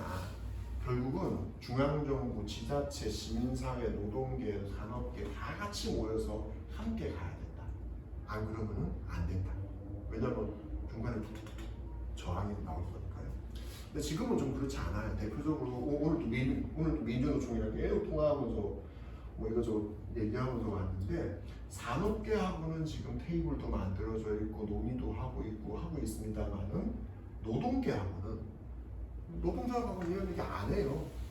네, 그냥 어떻게 계획이 그냥 추진되면 된다라고 하는 거죠. 이렇게 되면은 이 계획을 실현할 수가 없는 거죠. 지자체가 마찬가지고 시민사회나 다른 데도 역시 마찬가지입니다. 같이 논의해서 풀어가주지 않으면은 문제를 풀 수 없는 거죠. 두 번째는 너무 전국적으로 천편일률적인 사업을 다 같이 하고 있어요. 예, 전기차 다 하고 있고요. 그거 다 하고 있고요. 근데 문제는 이게 도시가 다르고 농촌이 다르고 도농복합지역이 다르고 서울이 다르고 지역이 다르잖아요. 이거에 맞춤형으로 지금 계획이 안 됩니다. 이건 이제 당으로서도 똑같은 고민인 건데 선거를 해야 되잖아요. 우리가 그린뉴딜을 해야 된다는 얘기를 많이 하지만 그 지역에 맞는 그린뉴딜 정책이나 계획을 만들어주지 못하면 일반 사람들이, 일반 시민들이 보기에는 뭉뚱 얘기하는 이런 상황이 될 거라는 거죠. 구체적으로 생활 밀착형으로 뭘 그럼 바꿔야 됩니까? 라고 하는 부분에서 우리가 답을 제시해 줘야 된다 생각을 하고 있습니다. 그리고 정의로운 전환. 사실은 정의로운 전환 정책이 추진이 안 돼도 탄소 중립을 할 수 있어요. 예, 사람들 다 잘리든 말든 다 그냥 잘라버리고, 그리고 그냥 태양광 뭐 산이 망가지든 말든 다 꽂고요. 그러면은 탄소 중립 시킬 수도 있겠죠. 하지만 그거는 우리가 말하는 사실 세상이 아니다. 그럼 바꿔 얘기하면 뭐냐면요, 기후 위기를 극복한다는 거는 새로운 세상을 만드는 겁니다. 우리가 한 번도 경험해 보지 못한 100년 동안 우리는 석유, 석탄, 천연가스에 기반한 세상에 살아온 거거든요. 근데 석유, 석탄, 천연가스가 없는 새로운 세상은 어떤 세상일지에 대해서 상상하고 그것을 함께 만들어가는 과정이 저는 기후위기를 극복하는 과정이다. 그 손을 누구와 잡을 것이냐? 자본과 잡을 거냐? 노동자와 잡을 거냐? 시민과 잡을 거냐? 이 선택의 기로가 있다. 그래서 우리가 이후에 우리 소국은 사실 선거 얘기를 어떻게 하는지 제가 오늘 모임을 하도 오랜만에 나와서 제가 잘 모릅니다만은 지역에 출마를 하시거나 고민을 하시는 분들한테 꼭 말씀드리는 게 있어요. 기후위기 정책은 혼자 지킬러서는 아무짝에도 쓸모없습니다. 그 출마하시려는 지역에 이 문제를 같이 고민하고 같이 할 사람들과 같이 선언해야지 의미가 있지. 안 그러면 그냥 프랑스 거 15분 도시 번역해갖고 내가 발표하면 돼요. 다 그냥 공허하게 들리겠죠. 좋은 얘기 하는 거고. 이게 아니라 같이 만들어갈 사람이랑 같이 손을 잡아서 가야 되는 일종의 연대 전략이라고 저는 봅니다. 그 고민들이 같이 되어줘야지 우리는 10년 뒤에 현재를 다시 평가할 수 있지 않겠느냐. 왜냐면 우리는 이제 30년도 얘기하고 있잖아요. 10년 사실 금방 갑니다. 10년 뒤에 다시 했을 때 우리 옆에 그린뉴딜 기후위기에 같이 손잡고 있을 사람이 있어야 저는 우리 당의 정책이나 한국 사회를 바뀔 수 있다. 말씀드리면서 제 얘기 마무리 짓겠습니다. 감사합니다. 잘 들으셨나요? 네. 굉장히 차분하게 사실 굉장히 많은 양을 설명해 주셨는데 그래도 옛날 표현대로는 핵심만 체크해가지고 짧은 시간 안에서 굉장히 좋은 설명을 해주신 것 같습니다. 다시 한번 박수. 그리고 그 강의 과정에서 좀 질의하고 싶은 게 있으면 두세 가지 정도는 질의를 받고 마무리했으면 좋겠거든요. 혹시 질의하고 싶은 내용이 있으면? 예. 네, 안녕하세요. 여미라고 합니다. 이게 헌법적 가치에 이 지금 기후정의법을 발의한다 하셨는데 네. 헌법적 가치에 네. 이런 부분들이 맞닿는 부분이 없는지, 예를 들어 토지공개 개념도 사실 이 사유지 문제라고 맞닿으면 사실 기후정의 문제랑 연결될 수가 있는 부분이잖아요. 그렇죠. 그런 어떤 담론을 우리가 구성할 수 있는지, 저도 이걸 하다 보니까 네. 기후를 택할래 집을 택할래 이렇게 되는 거예요. 그러니까 이게 이해가 계속 충돌되는 게 너무 많으니까 네. 정권도 그렇고 지자체도 그렇고 자기 임기 내에서 안 하나 그러잖아요. 네. 계속 이제 성장만 하니까. 네. 예. 근데 이게 계속 갈아엎어지는 상황이 오고 네. 또 다르게 지금 100억 이상 지금 적자가 나고 있다 이런 뉴스가 계속 나오고 네.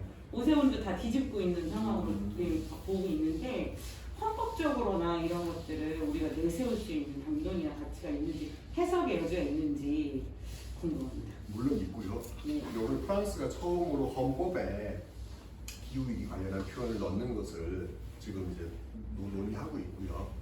그리고 사실은 우리 지금 87년도에 헌법을 만들 때 이제 환경권이라는 개념이 그때 당시에 들어가긴 했거든요. 근데 당시의 환경권과 지금의 기후위기 문제는 너무 갭이 큰 거예요. 그래서 만약에 헌법을 다시 바꾼다면은 지금 요번에 저희가 이제 강은미 의원님 대표 발의로 기후정의법을 넣을 때 기후정의를 실현하기 위한 기후정의라는 게 뭐냐, 이거를 할 때 뭐 인지적 정의, 절차적 정의, 뭐 이런 여러 가지 정의들에 대한 조항들을 넣었거든요. 그래서 저는 헌법을 만약에 지금 다시 만든다면 기후 위기의 문제는 인권의 문제이기도 하고 미래 세대와 우리 현 세대가 함께 공존하기 위한 생명에 관련한 것이다라고 해서 기존에 있었던 환경권에 대한 개념을 확장하기 위한 그런 개념이 들어가야 된다고 보고요. 또 하나는 기후저정의법에는 사실 이게 법이다 보니까 넣지 못한 몇 가지 것들이 있어요. 대표적인 게 인권의 문제로 기후 위기를 바라보자라고 하는 그 부분이 일부 들어가긴 했는데 제가 봐도 좀 부족한 부분들이 더 많고 사실 그 고민이 더 진전돼야 되는 것들이 굉장히 많습니다. 그리고 사실은 인권의 문제로만 기후 위기를 바라보게 되면은 사람 중심에도 있을 세계관이 들어가게 되거든요. 그래서 사실 우리가 얘기했던 게 모두 자연 생태계 전반에 대한 얘기지 않습니까? 그래서 우리가 인권에 대한 얘기와 환경 생명권에 대한 얘기를 어떻게 헌법에 넣을 것인지에 대한 고민도 사실은 저는 헌법 토론을 한다면 추가로 들어가야 된다고 봐요. 그래서 그런 부분들이 결국은 기후 문제와 같이 맞물리지 않겠나 이렇게 보고요. 아까도 이제 비용 문제 이런 부분들인데 국가의 책무와 관련한 저는 그 부분이라고 봐요. 국가가 국민에게 어떠한 책임을 갖고 있느냐라고 하는 부분들이 사실 이번에 기후정의법에 포함되어 있거든요. 그래서 혹시 괜찮으시다면은 지금 강은미 의원 대표 발의로 되어 있는 기후정의법의 앞부분 정의와 기후정의의 원칙에 대한 부분들을 한번 좀 보시면 도움되지 않을까 싶습니다. 네. 예. 다른 질문사항. 네. 예, 전 정원택이라고 하는데요. 네네. 그 아까 그 탄소 발자국하고 네. 그 탄소 국경세 그거 그러니까 좀 짧게 설명해 주신 것 같은데 네. 조금 더 설명을 그 부분을 탄소 좀- 국경세 부분 말씀하시죠? 네네. 탄소 발자국은 제가 설명을 안 드리고 넘어가요. 네, 그 탄소 발자국 말씀은 안 하셨는데 네. 그 국경세하고 뭐 약간의 좀 뭔가 관계가 있지 않은가 싶기도 하고 두 번째는 네.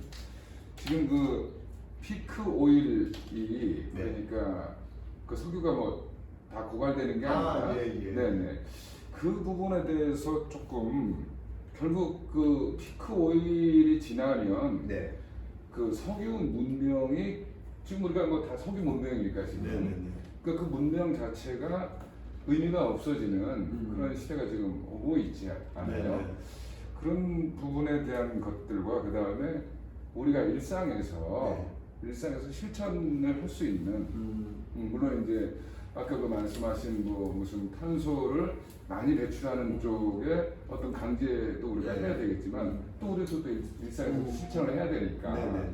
그렇다고 맨날 뭐 아껴 쓰고 나눠 쓰고 바꿔 쓰고 다시 쓰고 뭐 이런 것만 또 할 수는 없는 것이고 물론 그것도 의미가 깊긴 하지요. 그래서 그런 부분들을 조금 설명을 더 해줄 수 있는데. 그러니까 탄소 국경세는요 조금 더 뭐 아까 큰 틀은 다 말씀드렸던 것 같은데요. 이게 지금 EU에서 각각의 부품별로 온실가스가 얼마만큼 배출되는지를 다 계산을 이미 했고요. 그 중에서 사실 온실가스 배출량이 상대적으로 높은 애들을 지금 이렇게 지금 저희가 정리를 해 놓은 겁니다. 이후로 수출을 우리가 많이 하는 것들이기도 하고요. 그래서 이것에 대해서 각각 온실가스가 얼마만큼 배출이 되기 때문에 우리 국경 내로 들어왔을 때는 그만큼의 탄소세를 더 내라라고 하는 세금을 만드는 거예요. 그거는 이렇게 탄소세 형식으로 낼 수도 있고요. 조금 오늘은 길게 설명을 하긴 좀 힘들긴 하지만은 배출권 거래제도라고 해서 이제 배출할 수 있는 권리를 사고 파는 그런 형식으로 낼 수 있습니다. 그렇게 되는데 지금 현재 탄소세가 제일 많이 유력하게 얘기되고 있고요. 그 부분에 대해서요. 금방 그 탄소 배출권을 거래 지금 네네. 그 한다는 네. 거잖아요. 네. 그런데 그것 자체가 사실은 무슨 얘기냐면 그것 자체가 말이 안 된다. 저는 그렇게 생각을 해요. 그렇게 봅니다. 탄소 배출권을 누구한테 줬어요? 네. 내가 예를 들어서 현대 자동차야. 네. 내가 탄소 배출권을 이만큼 가지고 있어. 네. 누가 줬는데요, 그거를? 그러니까 그 부분에 대해서 조금 좀 설명을 드려볼게요. 네. 요즘 이렇게 세 분이 앉아 있잖아요. 세 분한테 탄소 배출권을 처음에 배당을 해줍니다. 이거는 처음에 줄 수밖에 없어요. 대신 이거는 이제 목표를 정하죠. 그때 예를 들면 현재 배출하고 있는 게 100이다. 가장 이상적인 거는 현재 배출하고 있는 게 100이면 배출권을 60이나 70 정도 주는 게 좋죠. 네, 그렇게 해서 예를 들면 60씩 줬다고 하고요. 자, 근데 내가 온실가스를 줄이기 위해서 여러 가지 노력들을 해야 되는데 노력을 잘 못했어요. 그래서 나는 60밖에 배출권이 없어요. 그러면 이 기업은 다른 사람으로부터 배출권을 40을 사야 되는 거죠. 그럼 이제 나는 당연히 그만큼 비용을 더 지출하게 되는 겁니다. 원래 개념은 그런 거거든요. 근데 이제 말씀하신 것처럼 두 가지 흠결이 있습니다. 한 개는 뭐냐? 누가 배출권을 정할 거냐? 대한민국의 경우는 배출권을 너무 많이 줬어요. 그래서 심지어 배출권이 남기도 하고요. 그러니까 당연히 사고 팔죠 그냥. 그래서 온실가스 배출량이 과거보다 늘었는데 그만큼 비용을 지출하지 않은 기업들도 생겨났어요. 그런 문제가 있고요. 두 번째는 배출권을 처음 60씩 준 거잖아요. 그때 원래대로 하면 돈을 주고 이 60을 사라고 해야 됩니다. 근데 지금 대한민국은 대부분 무상으로 주고 있어요. 그래서 작년도 국감에 우리 당 홈페이지 보시면 장애인 의원이 냈던 보도자료들이 몇 개 있어요. 배출권 거래를 했음에도 불구하고 온실가스 배출량이 늘고 이거에는 무상 할당과 과다 할당에 관한 문제들이 있습니다. 대한민국 특히나 대한민국에서 지금 현재 배출권 거래 제도는 실제로도 온실가스 배출 저감에 별로 효과가 없다 이렇게 되고 있고요. 이게 또 결정적인 흠결은 주식시장 같이 움직여요. 네, 그런 거죠. 누구는 수요가 있어요. 그러면 이걸 사고 팔 거잖아요. 그럼 똑같이 내가 40이지만 나머지가 수요가 많게 되면 이 배출권 40의 가격은 뛸 거예요. 반면 남들이 예를 들면 지금 같은 게 대표 중에 코로나19가 생겼습니다. 온실가스 배출을 공장을 덜 돌려서 못해요. 그러니까 배출권 가격이 4만 원 하던 게 요즘 만 원대로 뚝 떨어져 버렸습니다. 그럼 이거는 뭐냐? 이게 원래는 온실가스를 줄이려고 만든 정책인 건데 마치 이게 주식 거래하듯이 왔다 갔다 돼버리니까 새로운 수익 창출을 위한 수단처럼 돼버리고 있는 거예요. 그래서 사실은 이제 비판을 받고 있고요. 그래서 이제 그거는 그거대로 또 문제점들이 많이 지적될 수 있을 것 같고, 요거는 이제 주로 탄소세를 중심에서 하는 거예요. 그리고 두 번째 아까 개인적인 실천 얘기를 좀 해주셨잖아요. 이게 참 어려운 문제인데요. 오늘은 내가 그 파워포인트를 여기는 안 갖고 왔는데 일단은 뭐 아까 뭐 텀블러, 플라스틱 이런 얘기들을 했는데 뭐 제일 쉬운 건 이런 겁니다. 집에 전기요금이나 가스요금이 얼마 내는지 아시나요? 네. 그 아는 분과 모르는 분이 있습니다. 네. 그러니까 이게 중요한 이유는 내가 어느 정도의 에너지를 쓰는지를 알고 결국은 그걸 줄여야 되는 거거든요. 그러니까 내가 뭘 줄여야 되는지 아는 게 중요합니다. 예, 그게 일단 먼저예요. 예, 왜냐면 내 전기, 가스, 뭐 기름도 넣고 그러실 거잖아요. 차 있으신 분들은 그걸 아는 게 중요하고요. 두 번째, 그걸 줄이기 위해서는 여러 가지 방법이 있겠죠. 뭐 예를 들면 차를 몰고 다니는 거를 대중교통을 타면 당연히 기름값이 적게 될 거고요. 또는 집에 등이 형광등인데 LED 등으로 바꾸면 전기요금 뚝 떨어져요. 예, 그랬더니 많은 분들 이제 공동 구매한다고 그러면서 LED 등 바꾸는데 50만 원, 60만 원 이렇게 부르는 집들이 있어요. 그렇게 돈 많이 안 듭니다. 예, 진짜 한 LED 등은 얼마 안 하거든요. 비싸봤자 1, 2만 원이면 삽니다. 등은 값이 비싸요. 예, 그래서 기존 갓을 쓰고 뭐 이렇게 바꾸는 것들을 권장해 드리고요. 냉장고, 테레비, 테레비는 전기 많이 안 먹었습니다. 냉장고, 에어컨, 세탁기 20년 이상 되는 거는 그냥 버리시고요. 네, 그건 미련 갖지 말고 1등급 제품 30만 원 지원해주고 있습니다. 새로 사는 거에 차익만큼 지원이 됩니다. 보일러 교체하시고요. 이제 그런 것들이 사실 저는 기본이라고 봅니다. 그리고 집에 혹시 햇볕이 잘 든다. 네, 제가 원래 우리 집에 미니 태양광 하나가 있었는데요. 얼마 전에 한 대 더 설치했습니다. 3년 전에 설치할 때 한 대 10만 원 주고 설치했거든요. 지에 지원받아가지고 요번에 설치할 때 5만 원 주고 했습니다. 지원금이 늘어난 게 아니라 태양광 판넬의 가격이 떨어졌어요. 근데 이게 설치가 되면 저희 집만 하더라도 한 대만 있을 때도 낮 시간에 아무도 없을 때 햇볕이 잘 들면 저희 집 전기 메타기는 거꾸로 돕니다. 네. 그렇고요. 왜냐면 그만큼 전기 생산하니까요. 반면 지금 두 대를 하니까 집에 아이들이 뭐 컴퓨터 정도 쓰고 있더라도 거의 0에 가깝게 떨어지더라고요. 그래서 집마다 다릅니다만은 한 5,000원에서 많으면 한 7,000원까지 전기요금이 실제로 줄고요. 예. 뭐 그렇게 이제 비용들이 이제 갈 수 있는 거죠. 뭐 이런 식의 이제 세세한 것들이 많이 있습니다. 근데 그런 것들을 사실 조금 보시는 것들이 필요할 것 같고요. 해외여행이나 비행기나 자동차나 이런 문제는 아까 말씀드렸던 것 같아요. 그러니까 사실 이게 인식의 문제 내지는 교육의 문제하고도 저는 맞닿아 있다고 생각해요. 그리고 기회가 되신다면 이런 비슷한 고민을 같이 나누셔야 됩니다. 왜냐하면은 정의당이 아무리 환경 기후 문제에 대해서 얘기를 하려고 그래도 15분 도시 공약을 서울시 공약으로 낼 수 있을 건가? 정말 당선을 목표로 하는 후보가 이 문제는 서울시를 바꾸는 게 먼저 돼야 되거든요.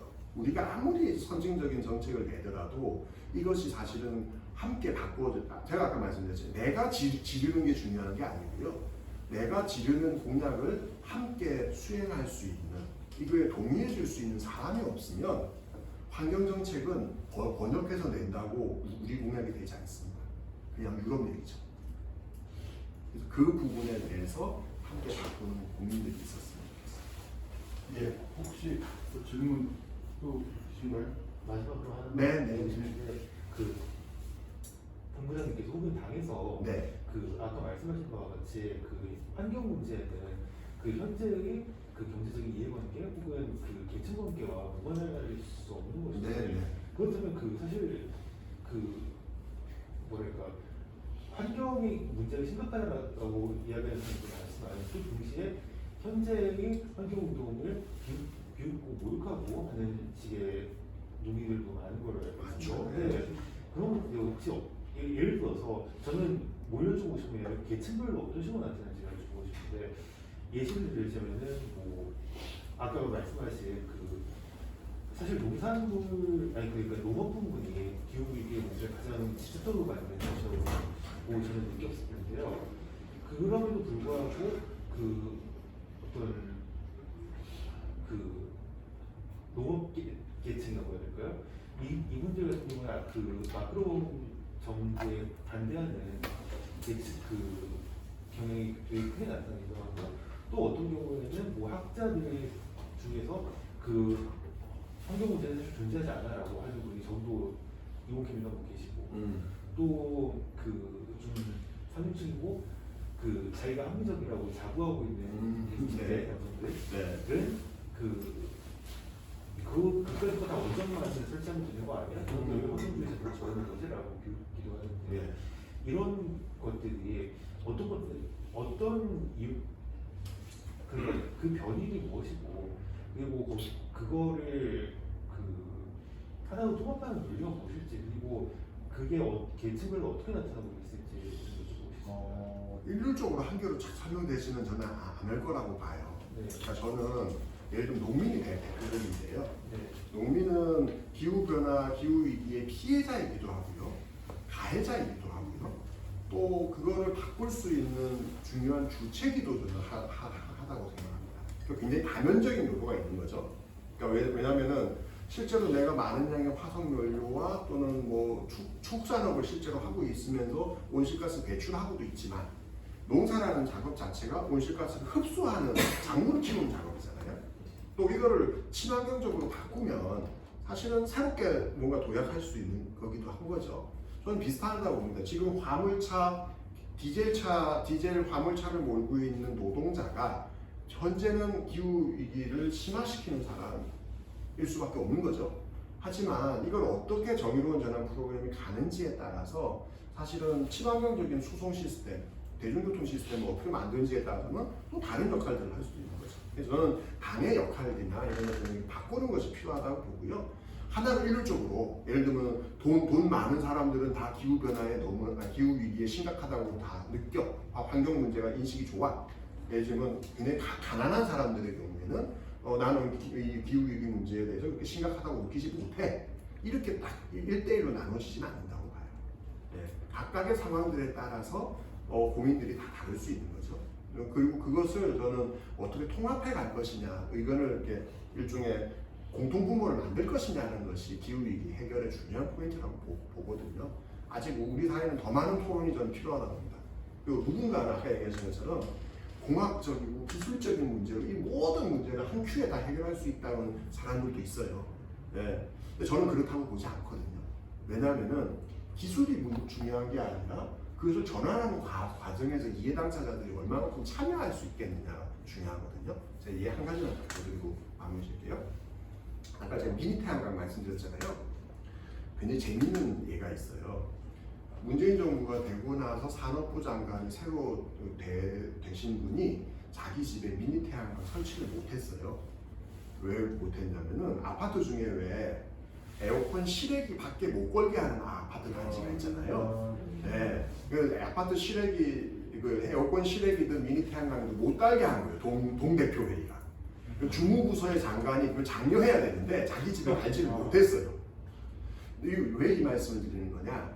서울시는 지금까지 대충 한 7만 가구 이상 되는 미니 태양광 설치했습니다. 그 똑같이 지역마다 다 블록 카피해서 동네마다 미니 태양광 사고 다 했어요. 서울 말고 나머지 동네는 거의 다 망했습니다. 심지어 신청하는 사람이 없어서 부동 예산이 나와서 공무원들이 다 죽으려고 그래요. 왜 그런 거냐? 서울은 그냥 찌라시 만들어가지고 미니 태양광 설치하세요라고 하지 않았어요. 아파트 동대표 분녀회 가가지고 30분만 시간 주세요. 기후위기랑 왜 태양광 해야 되는지 설명드릴게요. 모여가지고 동대표들한테 설명하고 멀티탭 하나도 드리고 비누도 하나 드리고 집집마다 띵동 하면서 어떻게 하면 좋을까를 하면서 실제로 시민들을 만난 거예요. 네, 그럼 그 설득을 하는 집들은 아파트에서 미니 태양광 설치가 잘 돼요. 그렇지 않고 그냥 찌라시 나오고 신문에 광고해서 하세요 하는 데들은 설치 안 해요. 그러니까 큰 마음 먹고 설치하는 사람들도 동대표 회의랑 싸우기 싫어가지고 그냥 맙니다. 그러니까 어떻게 사업을 하는지, 그러니까 미니 태양광이라는 정책이 중요한 게 아니고요. 이것을 어떻게 실행하는지가 기후 문제나 환경 문제는 되게 중요한 포인트입니다. 그래서 그런 부분들을 어떻게 우리가 더 설득해 들어갈 것이냐가 저는 더 중요한 포인트라고 보고요. 사실 처음 보는 사람들은 되게 낯설죠. 힘들고 돈도 들어가요. 자기 돈 내야 되잖아요. 이런 것들이 이제 앞으로 중요한 포인트인 것 같습니다. 저희가 시작하고 이제 시간이 9시도 넘고 좋은 시간이었나요? 네. 어쨌든 기후위기 문제에 대해서 우리 성북 지역위원회가 어떻게 대응할 것인지 고민을 좀 더 해야 될 것, 공부해야 될 것 같고요. 지역사회 기후위기 성북행동이라는 단위도 생겨서 몇 분들이 피켓팅도 하고 하던데 저희도 거기 좀 결합을 하려고 좀 고민을 하고 있거든요. 어쨌든 다양한 활동들을 좀 하면서 기후위기에 대한 진보정당의 대응이 확산될 수 있도록 최대한 노력을 해야 되겠다는 말씀을 드리면서 오늘 강연을 좀 마치도록 하겠습니다. 힘찬 박수로 마치겠습니다.